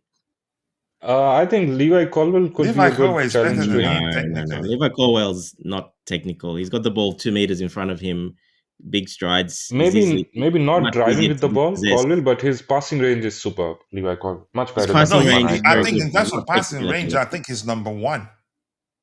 Yeah, He's not even close to Fofana technical ability with the ball at your feet. Overall technical ability, not To passing hold the range. ball and yeah, to I think I'll dribble and to agree. turn out. With Levi Colwell doesn't do yeah, that. He's very good driving at with the ball, on defender the that ball, passes from Fofana long is range. good. Yeah, Fofana is an excellent ball carrier, which is why in the back three, I'd like to see him on the right hand side. You know, if Chelsea makes mistakes, it doesn't matter how the ops play. Okay, the opposition play, so to speak. Let's see. This is definitely a charity FC opportunity. Plus, it's December, and we don't. That's another factor I didn't ask you guys about. We don't have Caicedo. That the December thing. You want to talk about it before I go to Tobejo? Tobejo is not that important, so don't worry. Yeah, look, it's important. Obviously, it's because there's a lot of games thick and fast, and Okay, you're saying the issue is the amount of games, not necessarily no any supernatural driving force behind our struggles in December. You're saying it's just the amount of games and how that quickly. yeah, that Okay, and the weather, coach. It's freezing. and we have a It's not. lot of international players. Yeah, so it's very cold. It's basically 0 degrees. It's freezing, and when you don't play the same as you play a couple of months ago, when the grass is still nice, it's very different when you play in that cold weather. So you got to adjust your game to that as well. So a lot of games, the cold, for a young team like that, that really affected us last season. I knew it would. We said probably most likely it would because, yeah, again, rotation, because you do have to rotate because you got so many games. And They can rotate a lot, not just a few players here and there. yes, you can't just play the same players over and over because you're going to get injured. And the sports science guys will tell you, the physios will tell you, Cucurella can play probably 4 games like he did in a row. He's probably fine, but he'll probably need a break. I wouldn't be surprised he doesn't play this game because of that. That'll be his 5th game in 10 days. So I don't think, yeah, he's one of those. Enzo Fernandez is another one of those that's played 4 in a row in this span of 10 days almost. So Sanchez, goalkeeper's fine. There's no problem. Usually central defenders are not too bad either, but all the rest of the positions, yeah, you might have to rotate a lot. So that's why as well, rotation, the weather is really, it's like I said, it's freezing. The ball, it's you play a little bit differently on the pitch because of how the grass is and how wet it is, etc. So there's a few factors. Add that with our young team, a lot of the ones that don't really know and haven't played in that weather that have come from other countries, well, that could affect us. So it is a big test, yes. And Caicedo is pivotal to that because he runs that defensive midfield area. Hopefully, Sujo comes in and can do that. But again, like I said, he's a player coming in from Portugal where it's hot, hot, hot all the time. Never played in this weather, so yeah, we'll see what happens. A little bit of a worry, but I mean, we're much better suited from last season to this season. But there's always a worry because of those factors. Yes. Hmm. Tabeho, your thoughts. Dante, I'm gonna highlight it so you can see it if you want to answer it, say anything to him. Tabeho, your thoughts. December and also Charity LC. Are you concerned? Yeah, it seems like every time we play games in December, we always struggles. Under Thomas Tuchel, we did the same thing. Poch, Grandpa was horrible. I don't want to talk about that guy. Even under Enzo Maresca last December was horrible. So I don't know. It seems like this hoodoo in December is killing us. So we need to break it as soon as possible. Hopefully, this December will do it. But again, I doubt it's so hard to break that hood because it's been a long trend at the moment. So hopefully we perform much better than this. And also the game against Leeds, I just want to add something, right? Lem Deleb was making runs. And then the frustrating thing during that game is that every time Tosan and Travachalaba or even Badeshila have their ball to pass to make that long ball, they just pass it to Robert Sanchez. I don't get it sometimes. Why do we do something like this? So that needs to change as well. Maybe he's better at orchestrating long balls. Maybe. Um, They're just being cautious, basically. but possibly, yeah. And there were a lot of people you could say falling. You could say it just seemed as if the pitch, the carpet was slippery. I think we had two players fall asleep, maybe, and that's a more accurate language. And I was like, "What's going on here?" Yeah, Um, that's the cold coach. That's the grass changing when it gets really cold. It changes. It's more slippery. It's you got to play in those conditions to know those conditions. but And if you haven't played and like the cleats, the cleats are designed to handle such. yeah, it doesn't matter, coach. It doesn't matter. It's very different. It's changes. It's not a massive difference, but a little difference. But that little difference, if you haven't played on that, like it catches you out. You got to have a bit of you play a few games on that. So uh, it was really cold in Leeds. So yeah, now it's starting to get to 0 degrees there, 1 degree, 2 degrees. That changes the grass completely and how you play on it because yeah, it's a little bit different. Like I said, you got to experience it to know, but it is different. You got to adjust to it. The way it just feels very different when you're running as well. So especially for some of our players that haven't played in that condition for a while, then yeah, it can be hard for the youngsters as well. So but just to add to that, Tabega, yeah, he said Tuchel. The problem with Tuchel, he didn't rotate enough, and our players were cooked. Then Potter, I didn't know what he was doing. I think it's a fine balance. You got to rotate in the. I think that's the key to Rotation rotate and is having key. the Yeah, quality to Tuchel balance that had rotation some of with our best players at the time out, right, injured. as well. Um, Yeah, yeah, exactly. So you got to have the quality to rotate and to rotate properly. So it is fine margins that December. You got to get that spot on, and you got to have the players available. Now we didn't have that, last year. So we've got more of them available this year. Uh, but obviously now Caicedo's out. That's a big loss. Levi Colwell's not there, so he's still missing a couple. But we should have a couple more players, available this year than last year. But yeah, it's about getting that rotation right as well. Not overplaying players, but also giving players a break. Because, like I said, Tuchel overplayed them. That's why we lost a lot in December. He didn't hardly rotate. He just played the same players, same players, same players, and they really struggled because of that. yeah. Well, before you address the comment on the screen, if you're still there, I'd like you to explain to the viewers why you think Charity FC will not be a factor on the day. And plus, yeah, the December thing. Uh, I know to some extent you explained it, given I the explained last, it, coach. yeah. Yeah. But yeah, just more, you could say, let's say the focus now is to explain why you don't think it will be an issue. Well, like I said, it can be an issue, and it has been an issue. I just think we're a little bit better. We've got a better core this season than last season. So we've improved in that. Maresca's improved in that. He coached through that period last season. So we're a bit more prepared for it this season. And I'm sure Maresca's going to look at that very closely, how to try to get that right. Now, it hasn't been a good start against Leeds, obviously, because we lost. But I did point that out, that high of Barcelona, the high of Arsenal, and then quick turnaround. And we had to pretty much make quite a few changes because of that. So, um, Yeah, look, it's still a problem, but I do think a game like Bournemouth, the way they play, I think that might suit us because they will leave a lot of spaces, zones open, which we can exploit.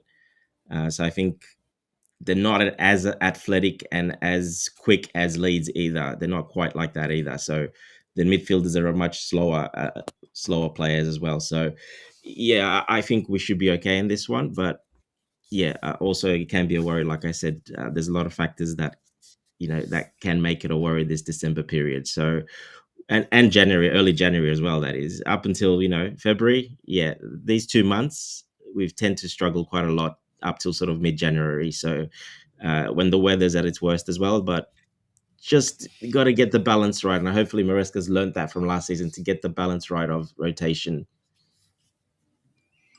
Yeah, more likes, people. Keep dropping the likes on the stream, people. The likes do go along. Where we had 40 people, but now we have 35 people following the show on here. If you haven't, please take a second, drop a like on the video, and also do subscribe to the channel. If you haven't, 44 people right now.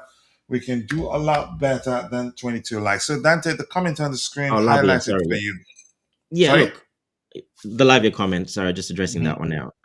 Yeah, look, the Lavia, he's just being honest. He doesn't know. There's no time frame. We know they already said probably December, end of December or January. I think I can't remember which one it was. Correct me, Tobago. I can't remember, but they don't know exactly when.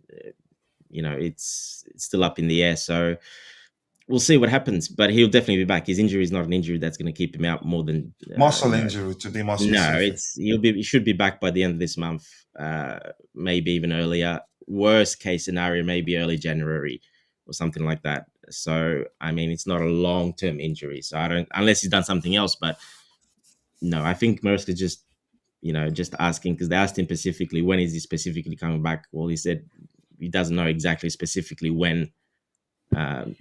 He pretty much said like before, basically. Yeah, and we have fundamentally blue saying RIP to the and if you're gonna do just okay, no worries. This is not an English class. I understand what you're I understand what you're trying to say. Fundamentally blue says RIP to the Chelsea Academy. And I'm not sure how to start answering your questions. Because what I see is what I see. Nothing tells me why you feel like you should say RIP to the Chelsea Academy. And until you explain, I'm not going to try to answer what I don't understand. So we're going to look at what numbers tell us here, which is have I voted? Actually, 59% of people believe that Chelsea will beat Bournemouth away. And the 15% thinks they will beat Chelsea, and 26% thinks he ends in a draw.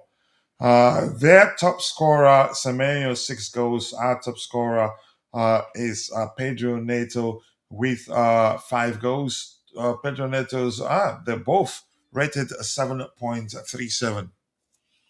Football average rating. Expected goals, Semenyo more than Pedro Neto. Assists, Semenyo has 3, Pedro Neto has 2. Matches played, Semenyo played 13, Pedro Neto played 14. I mean, I don't need to look at the numbers to know that Semenyo, he's been in excellent form since the start of the season for them. So let's see. Yeah, We've that's the player looked that at. stayed. He's the best player, Sorry? basically. He's the one that stayed. They didn't go anywhere for now, anyway. Yeah. Oh, yeah. And for now, anyways, it's what matters. I think he will eventually leave. He's that good. Yeah, Yeah, those players don't stay. Unfortunately for Bournemouth, they just don't. yeah, they He'll are. most They are a selling club. he will You most know, probably go in January window. I think he has a release clause possibly, as well. Liverpool are all possibly. over it. The release cost how much again? Is it 50 million? 60, I think. 60. 60, which is a good price for a player that good. 65, 65 Yeah. million. 65, not a bad Yeah. price. I think the reason why you could say we didn't make a move is because we have numbers in that department, and it's not like you could say that he's way better than you could say the players we have in that department, in my opinion. If anything, he's more experienced, and that's my Yeah, opinion. and he plays for a certain type of style. Of course, they play a bit differently as well. So It's Yeah, going to suit the exactly. system as well. Exactly. So Bournemouth, they've scored 5 goals in their last 5 matches, and we scored 10, twice as much. They haven't won a match in 5 attempts. Okay. Haven't kept a clean sheet in 5 attempts. Chelsea haven't lost to AFC Bournemouth in their last 8 meetings, won 5, drawn 2. We're ranked third away from home this season, which means we've been doing well at home until away until that Leeds game. Yeah. Yeah. So yeah, numbers say if you're going by insights alone, it shows we're definitely winning this one. But once again, every time I say that, I tell people, don't go by that and just say certainly it's gonna end with a win for Chelsea. We have to put in the work needed, but the most likely outcome would be a Chelsea win. That's the most accurate way to phrase it. In 5 games, they consider how many goals? 3 there, 4 here. That's 7. That's 9. My goodness, 12, 13 goals.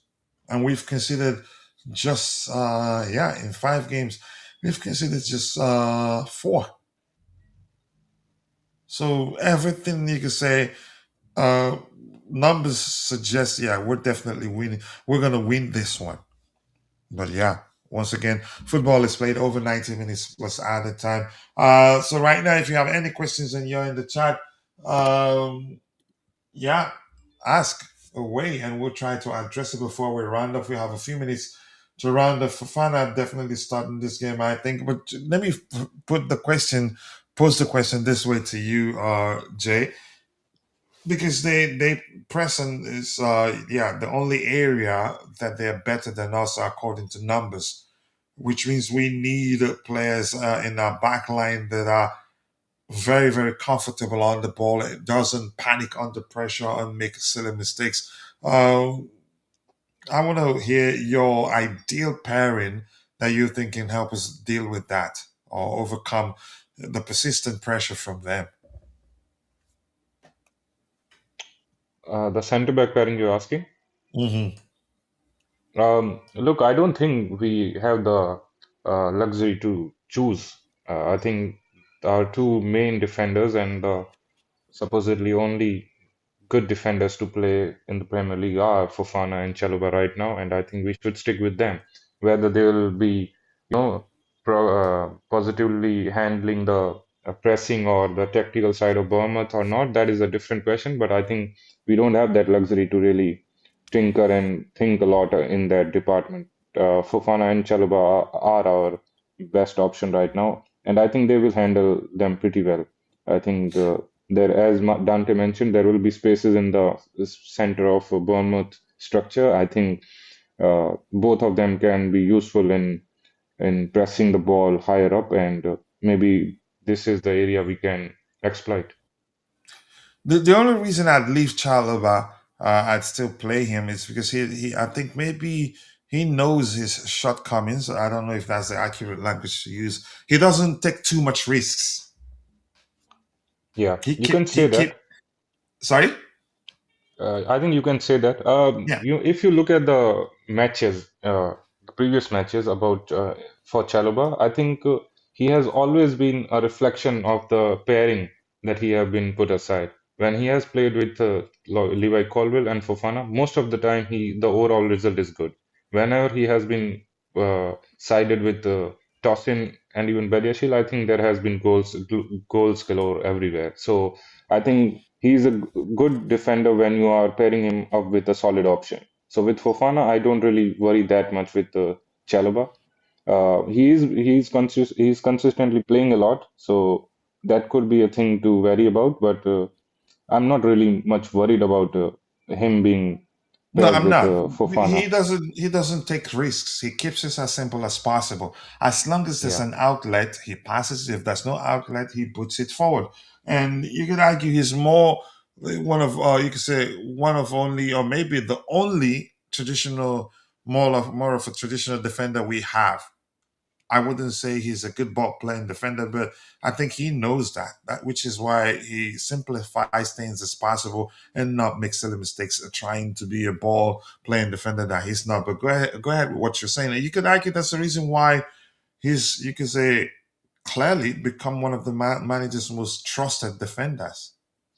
Yeah, he's fit enough. He don't take unnecessary risk, and I think it's a good mixture to have two center backs in among who one takes the risk, one who's more progressive, and the other one who keeps it simple. And I think Chalobah takes the role of doing the simple things very well.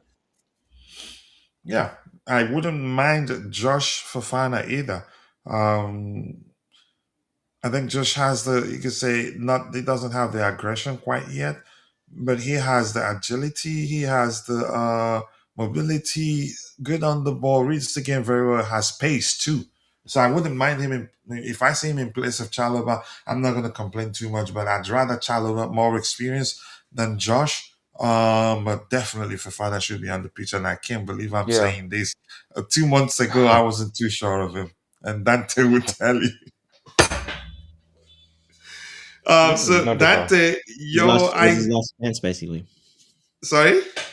Was his last chance to stay fit. It's basically his last chance. If he doesn't stay fit, gets injured again, well, he's probably out of the club. That's probably they're As not long gonna as he's fit during the transfer window, to be clear. exactly. But I mean, that's pretty much his future probably at Chelsea if he does get injured again. Anyway, they'll move him on after when he gets fit. They'll move him on. So he's alluded to that as well in an interview and cryptic stuff, but he's alluded to that as well. So they probably already talked to him earlier in the season about that.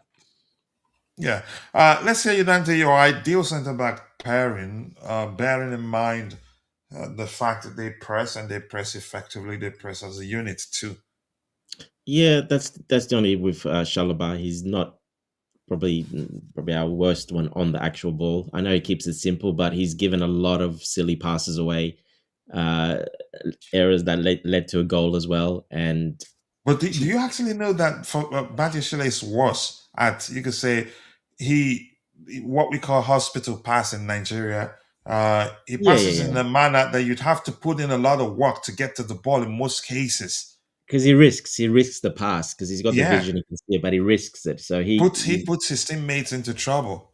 yeah, But go he can ahead. as well, exactly. So yeah, look, that's what we're missing back there. Obviously, we're missing a player like that that's solid defensively and that's really good on the ball as well. So that's why we say, we need to find a player there. Another one, we do have Levi Colwell there, but again, Levi Cole's made a lot of errors because of that reason. He's a good long passer, but he's not that comfortable actually as much on the ball. He's made a lot of errors too, as well. So um but he's probably the one that when comes in, he's our number one option.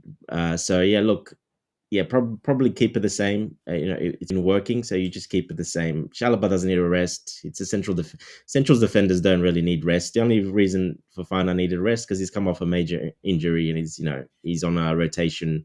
He's on a minutes restriction basically, so that's the only reason. But normally, And central when defenders you he don't really plays, need is central often defenders. deployed. When he plays, is often deployed in a manner that he makes some, you could say, some runs. More like he drives with the ball, which is not traditionally that's how he plays. Yeah. So I think keep it the same. Chalobah and Fofana. It's worked well in the Premier League. Keep going with that in the Premier League. Um, yeah, there's no need to change it. If it's like I said, it's worked very well when they've played. So 4 games basically in a row. So yeah, keep that going. In my opinion, definitely. No, it has worked. Yeah, you can say one traditional defender, one ball playing defender, good pairing. I forget Chris, where is he? Tyreek Judge and Josh Achumpong, and not really a trusted. Where is Omari Keleman, Sam Razaki? Where is he? Harrison Murray, Campbell, and okay, now I get it. Your question, but here's something I want to let you know: they all will not get to play for Chelsea Football Club. They all will not, and it's not going to be. It's. I don't think you could see. You could say three make it to the first team every year. I don't remember one season where I think it was only under Frank Lampard that we see three at the same time or so make it to the first team and stayed there. because I've seen again. There's been occasions where we see three make it to the first team, and a few like one, two stayed, and one had to leave on loan again. That's football, and the truth remains if we decide, okay, you know what, we want to only focus on getting players from the academy, I don't think would be as good. Yeah. Of course And not. I think right now, actually, there's a clear path for them, but you have to be patient. And saying RIP Chelsea Academy, I think it's wrong. We was actually under Roman Abramovich. We was except until you could say there was John Terry, I agree. But after John Terry, there was this guy played in the Champions League final. Later on, played for what club exactly? I can't quite remember. Left back. Uh, Bertrand. Yeah. Bertrand, Ryan Bertrand. So we're actually better off. The path is clearer now than it was under Roman. So you saying RIP Chelsea Academy, you're wrong. Under Roman, do you remember Josh McCracken named them? There was one Argentine I thought was going to eventually make it as number 9 as a club. There was Charlie Musonda. Sancho. There were the Hazard boys, not Eden Hazard. There were lots of names actually that you can argue all better than the kids we have in the academy right now. So things were actually worse under Roman.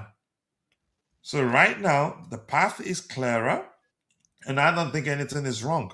I don't expect all the academy teams players to get to become part of our first team. No, it will never, ever happen, except if we get the lifetime ban.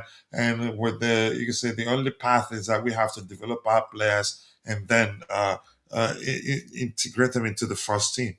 Nothing has happened to the Chelsea academy. Nothing. And we still have players in the squad. And last season, Yeah. 9 academy players made their debut last season. Exactly. Maresca played 9 academy players in the cup games. And But I Tyreek understand Jordan, how you feel. He says name one academy player and has made the first team from 2021. Okay, maybe that Colwell, you help me from there. Levi From Colwell's 2021, yeah, Levi Colwell's definitely there. exactly. Look, Did you We forget? had so we had a couple of players there. I think was Lewis Hall, Livramento. Lewis Hall played and he wanted to leave. We didn't force Yeah. him. We didn't push him out. yeah. Yep. Look, I can understand his feeling, where he's coming from, but not everyone is going to make it here, and not everyone are going to make astronomical, value to the Chelsea 11. So most of them are actually going to be used as a profit, or they are going to make career otherwise. But I can understand the feeling that we need to be cautious and careful about a few individuals. There has been cases like Fikayo Tomori under Lampard. He was not really used properly under Lampard, and hence it was sold to Milan, and he has been one of the most important players for them. There is case of I think Mark Gui under Tuchel. I think he's now a very, very important player for Palace and probably going to Real Madrid or some bigger club in the summer. So I don't want a similar case for Joe Chimpong. That's all my concern. So I think in that aspect we need to be No, I careful think in handling those Josh one will stay. talents. It's pretty Hopefully, simple. hopefully, coach. It's pretty simple. You're good enough, you stay. If you're good enough, you will He is make. good enough. He has been performing really good, but opportunities needs to be given as well. That's also part of the game. Well, we can argue about that. If he's good enough to start every week, he's not good enough, in my opinion, to start every week. He's made a lot of errors as He's well. So, but he's good Maresca, enough to start over Tosin, who has been consistently performing badly, and he has been putting good numbers I as mean, well. So I merit, think not I wouldn't not say it before was. he got injured. Go No, ahead. No, yeah, no. exactly. Here's the thing. I was never concerned about Josh. I knew eventually he would get to become a starter, and I think what Tosin's performance against Leeds United sealed it for him. I was never concerned, but I knew at the time, as long as we're keeping clean sheets, I think the manager wouldn't want to think a lot, and because he's inexperienced, irrespective of how well we fans think he's been doing, he's still not going to be in a rush to make him a regular starter. I think he will get there, and I think the next game we might actually see him against Bournemouth. Yeah, coach. And like Yeah, I said last time, the cup games are coming up. We haven't played the cup games yet, really. So they're coming up. He's going to play all those games as well. So he's going to have a lot more game time. But yeah, no, he wasn't good enough for me to start over Tosin before Tosin got injured. The last 2 weeks, yes, but that's just 2 weeks. Before that, no, I don't think he was good. I think Tosin was much better. Don't forget, he still makes a lot of mistakes, Josh. When he dribbles with the ball, he loses the ball maybe 50% of the time when he's dribbling with the ball. So he still made a lot of errors in positional wise as well, getting out from the defense. So there's a lot to work there. But Maresca's handling him Go ahead, perfect. and I'll be back in a few seconds. Yeah, Maresca's handling him perfect, slowly, and he's going to get a lot of games very soon with the cup games coming up. He's going to play in the FA Cup, the Carabao Cup's coming up, the next game. So there's going to be a lot of games for him to play, and he will play. Don't be surprised he plays in the Premier League as well. So yeah, look, I know you say he's better. You think he's better than Tosin. I can agree with that. The last 2 weeks, but before that, no, I still would start Tosin over him before that. He still offers a lot more in terms of central defender than Josh does. Yes, Josh had a good game when he did play against. Who was it against? Was it Wolves? No, who's that guy he locked up? The I big think guy. he got some minutes against Liverpool. I think whenever he has got No, some when he minutes, he was started. good. I What's the think it game was he the started? Brighton game where he was a little poor. Other than Even that, he has, even the can you hear me, guys? Yeah, go on to Becca. yeah. Yeah, even the game against Nottingham Forest before he was subbed off, he was so excellent that game, and he won every duel. I remember. Yeah, so that was Yeah. his good. Yes, so he's made a lot of mistakes as well. Don't forget, a lot of mistakes. Yes, The that goal we gave away was because of his mistake. Remember? Exactly. Yes. So he's made mistakes too. So I think he's handling it perfect. But like I said, there's games coming up, and he will play a lot of those games because those ones are perfectly made for those Most younger obviously he players. will play now because Maresca evidently accepted his mistake that not giving chance to Josh was an error. So most probably he will play now. Look, I'm not saying that Josh has been the best defender for us. Obviously, he's not ahead of Chaluba and Fofana. So obviously that's not the demand. But merit-wise, if you evaluate both of the defenders this season, there is clear evidence that Josh has performed much, much better. He's even got a Man of the Match award than Tosin. So it's not a great, So did example Austin, to choose a Jay. player So who has.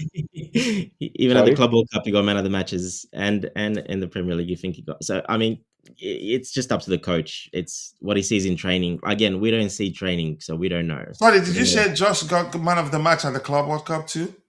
No, Tosin did. Tosin. Okay, Tosin. yeah. He got man of the match. Yeah, I remember that. Josh got it So in the Premier League, I'm saying. Yeah.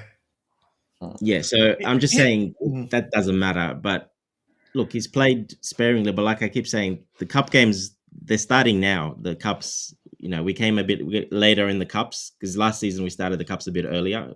Yeah, the FA Cup because is it the FA Cup Carabao Cup because where you finish you start a bit later, a bit next round. So we're starting our cups, some of our cups now more. So he's going to play a lot in these early. There's basically a Listen, game every 2 weeks. Josh's future is at Chelsea. I think it is. Yeah, I think it is too. Yes, I think we know no Maresca loves him. questioning. So Yeah, Maresca loves him. If you see times that he's given him, you can say he started him over some of you can say biggest names, the defensive names. We had available at the time. You'd know he trusts him. He knows what he's doing with the kid. yeah, Maybe he's trying to mold him into a different type of player. We don't know.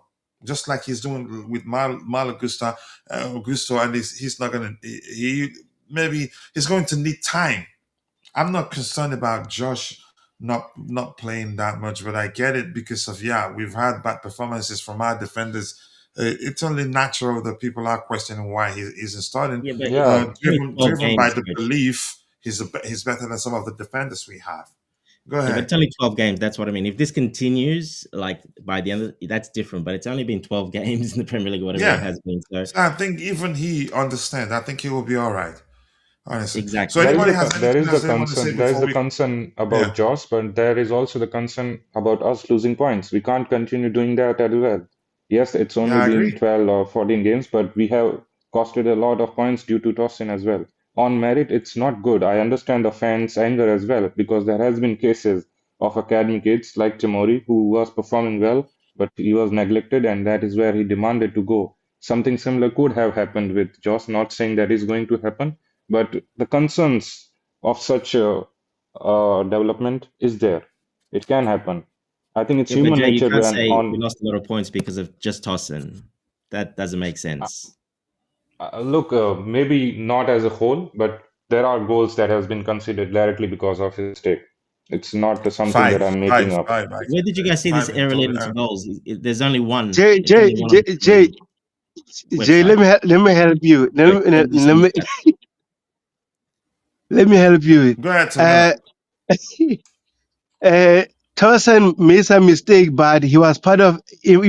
Dante might say is not the only one that did mistake, but again, he was part of the problem. For example, the Sunderland game, last minute game, it was him and Trabachalaba. Yeah, So that's his Yeah, and mistake as well. Chalobah as Him well. and Yeah. Trabachalaba. So that's the thing. Even against Leeds, the second goal Leeds scored, that pass to Enzo Fernandez was too heavy. Enzo couldn't trap that, and then what happened? They got the ball, they scored the goal. The third goal against Leeds, back pass to Sanchez when he's under pressure. Why can't you make it a corner and throw in, man? And Just I'm boot it tired of away. Yeah, but they're human, Tobago. exactly.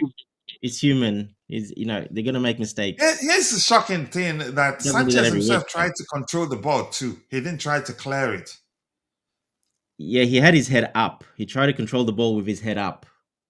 So, because they knew there was a lot of players around, and that's why he but didn't trap it properly, and then no, he no, coach. panicked. I don't think we can blame Sanchez there in that thing. No, I'm not We blaming can't. him, but here's the thing: the way we saw, okay, where did this start? That's important. But I'm just saying, when you look at, I don't just look at it in from you can say a single perspective and stop. I get Yeah, it. The pass itself, I wouldn't even blame Gusto because Tosin had enough space to decide on yeah. what to do with the ball, and the best option would have been just clear it if you don't have space, if you're not too sure about your surroundings. That's one. Then Sanchez, I'm not blaming him, but I'm saying you could say considering putting the ball forward rather than controlling it would have been a better option, in my opinion. But Obviously, yeah. everything for me lands on Tosin on that particular. On Whether that one, I'm not, I 100% don't person. just don't want Yes. to discuss beyond the game. But if was let's stick with the game, Tosin could have just cleared the ball and not tried to control it. But clearly he wasn't aware of his surroundings. Wasn't aware Yeah, how and close. coach, Yeah. it No, was he was not aware, only coach. about that That was goal the as problem. well. There was. Hmm. Go on, Dante. That was the problem. He was aware. He tried to control the ball with his head up. He was looking up when he tried to control the ball. So, and he, and that was the problem. He was aware because there was two Leeds players in front of him. That's the problem. He, instead of just instinctively first time booting it out, not even looking, but he decided to take a touch That's with the his head up. most. And Yeah. and that's bread and butter for defenders. Yeah, and You an need to do Yes, experienced this. big defender mistake. like Yes, him. yes. Yeah, you know. Do you know Puja Dante? You know Puja, right? No. I Nigerian know that. journalist. I know that idiot. Yes. Yeah,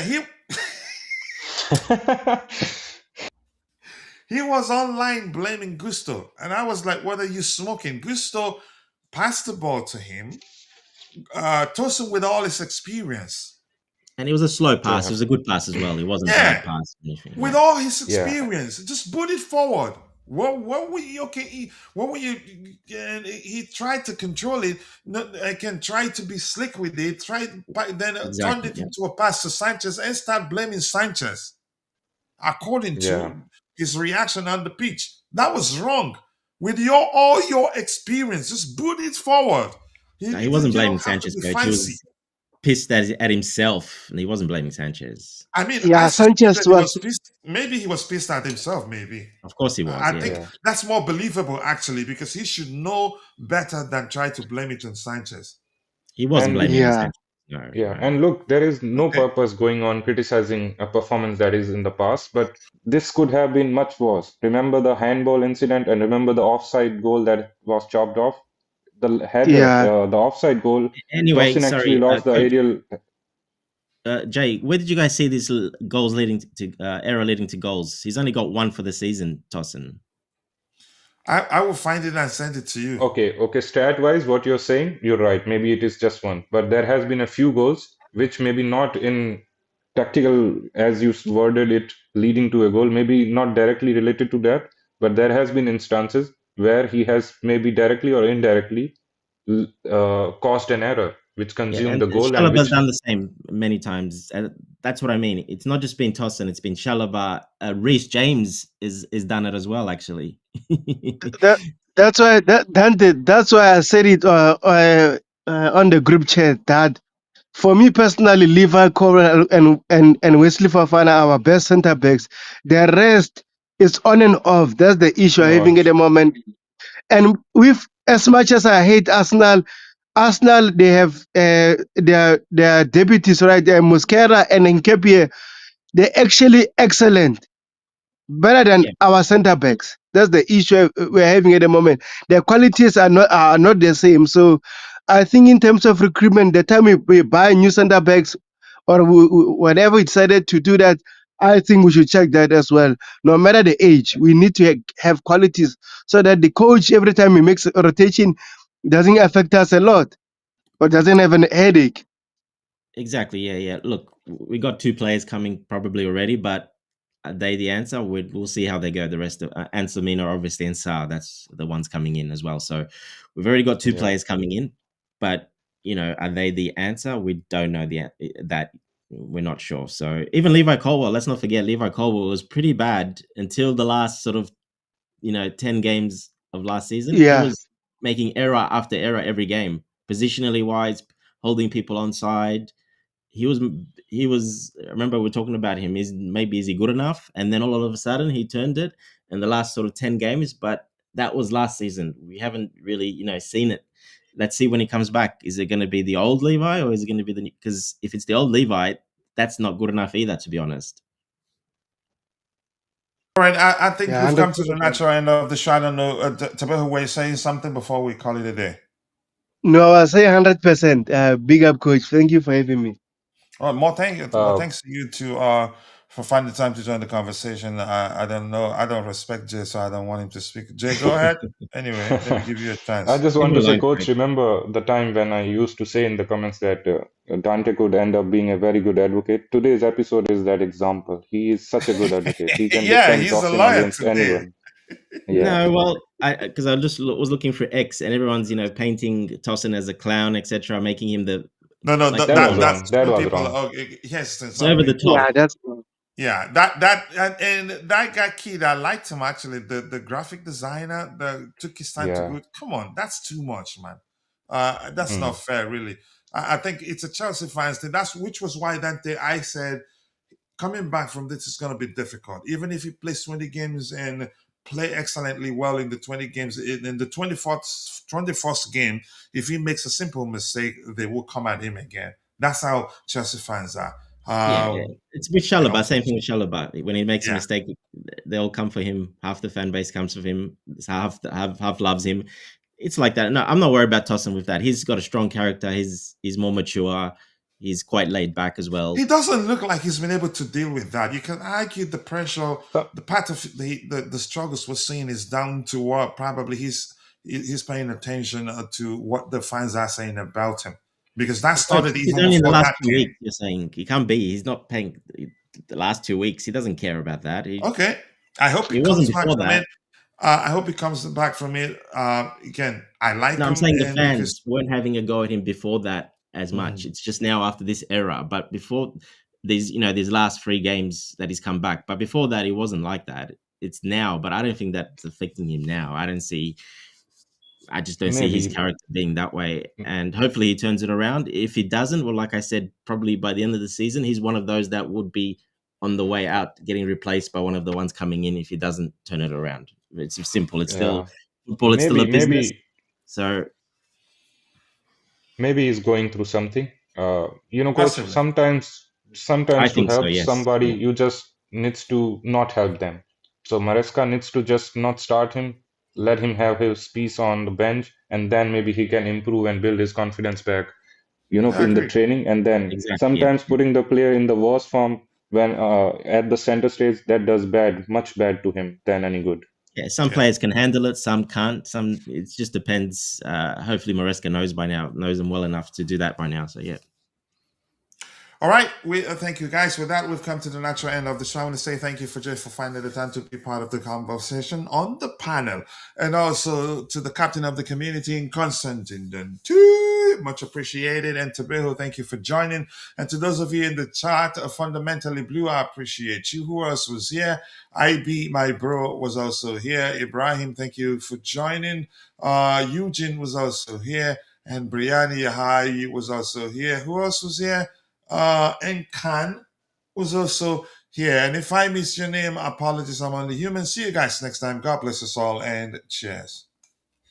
Big up. Cheers, guys. Take care. Chelsea fans, we won't stop believing. No knock.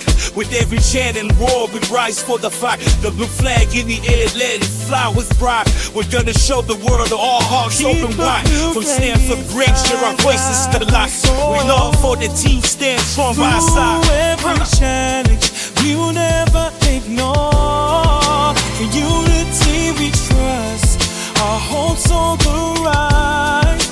Chelsea spirit shines, bright lights up the skies. And if a cowboy said, for real of dust, and then with a love this storm, every phone says to bed, and there was a strife. You, my heart, keep the blue fading flames like we soar. Through every challenge, we will never ignore. In unity we trust, our hopes on the rise. Chelsea spirit shines, bright lights up the sky.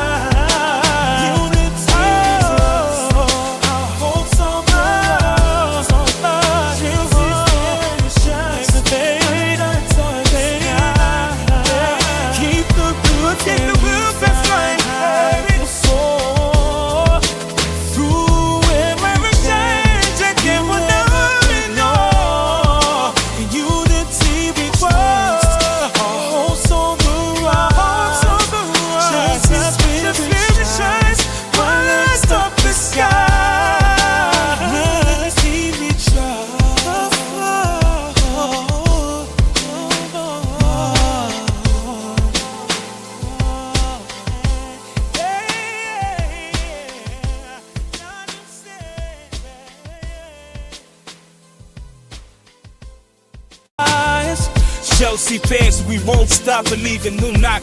With every chant and roar, we rise for the fight. The blue flag in the air, let it fly with pride. We're gonna show the world all hearts open wide. From Stamford Bridge, share our voices to the light. We love for the team, stand strong by our side. Every challenge, we will never ignore.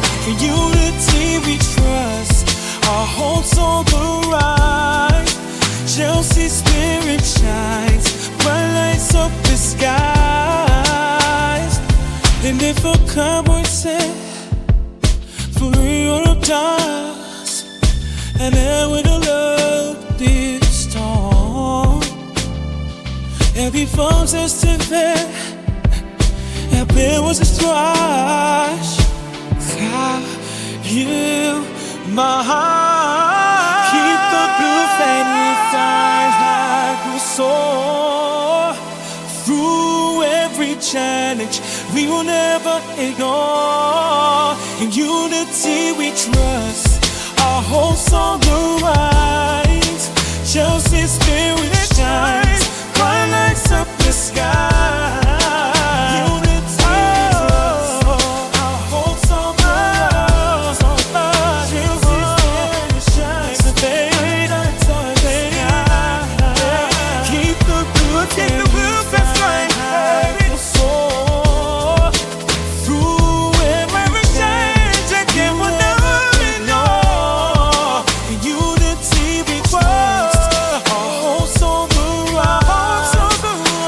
Just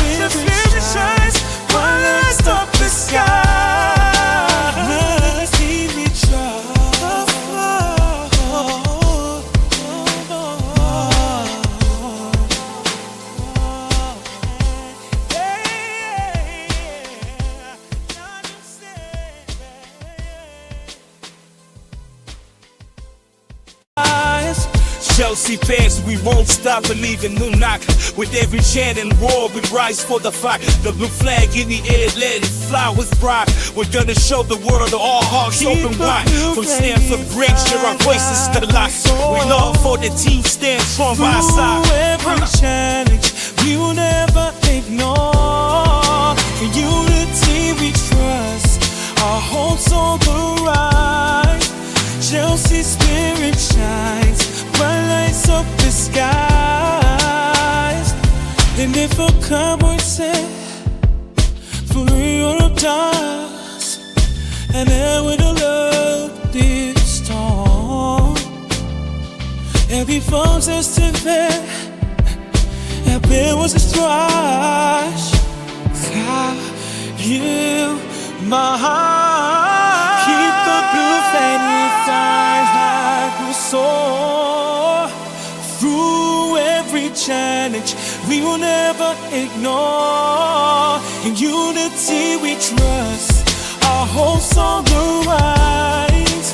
Chelsea spirit shines, bright lights up the sky.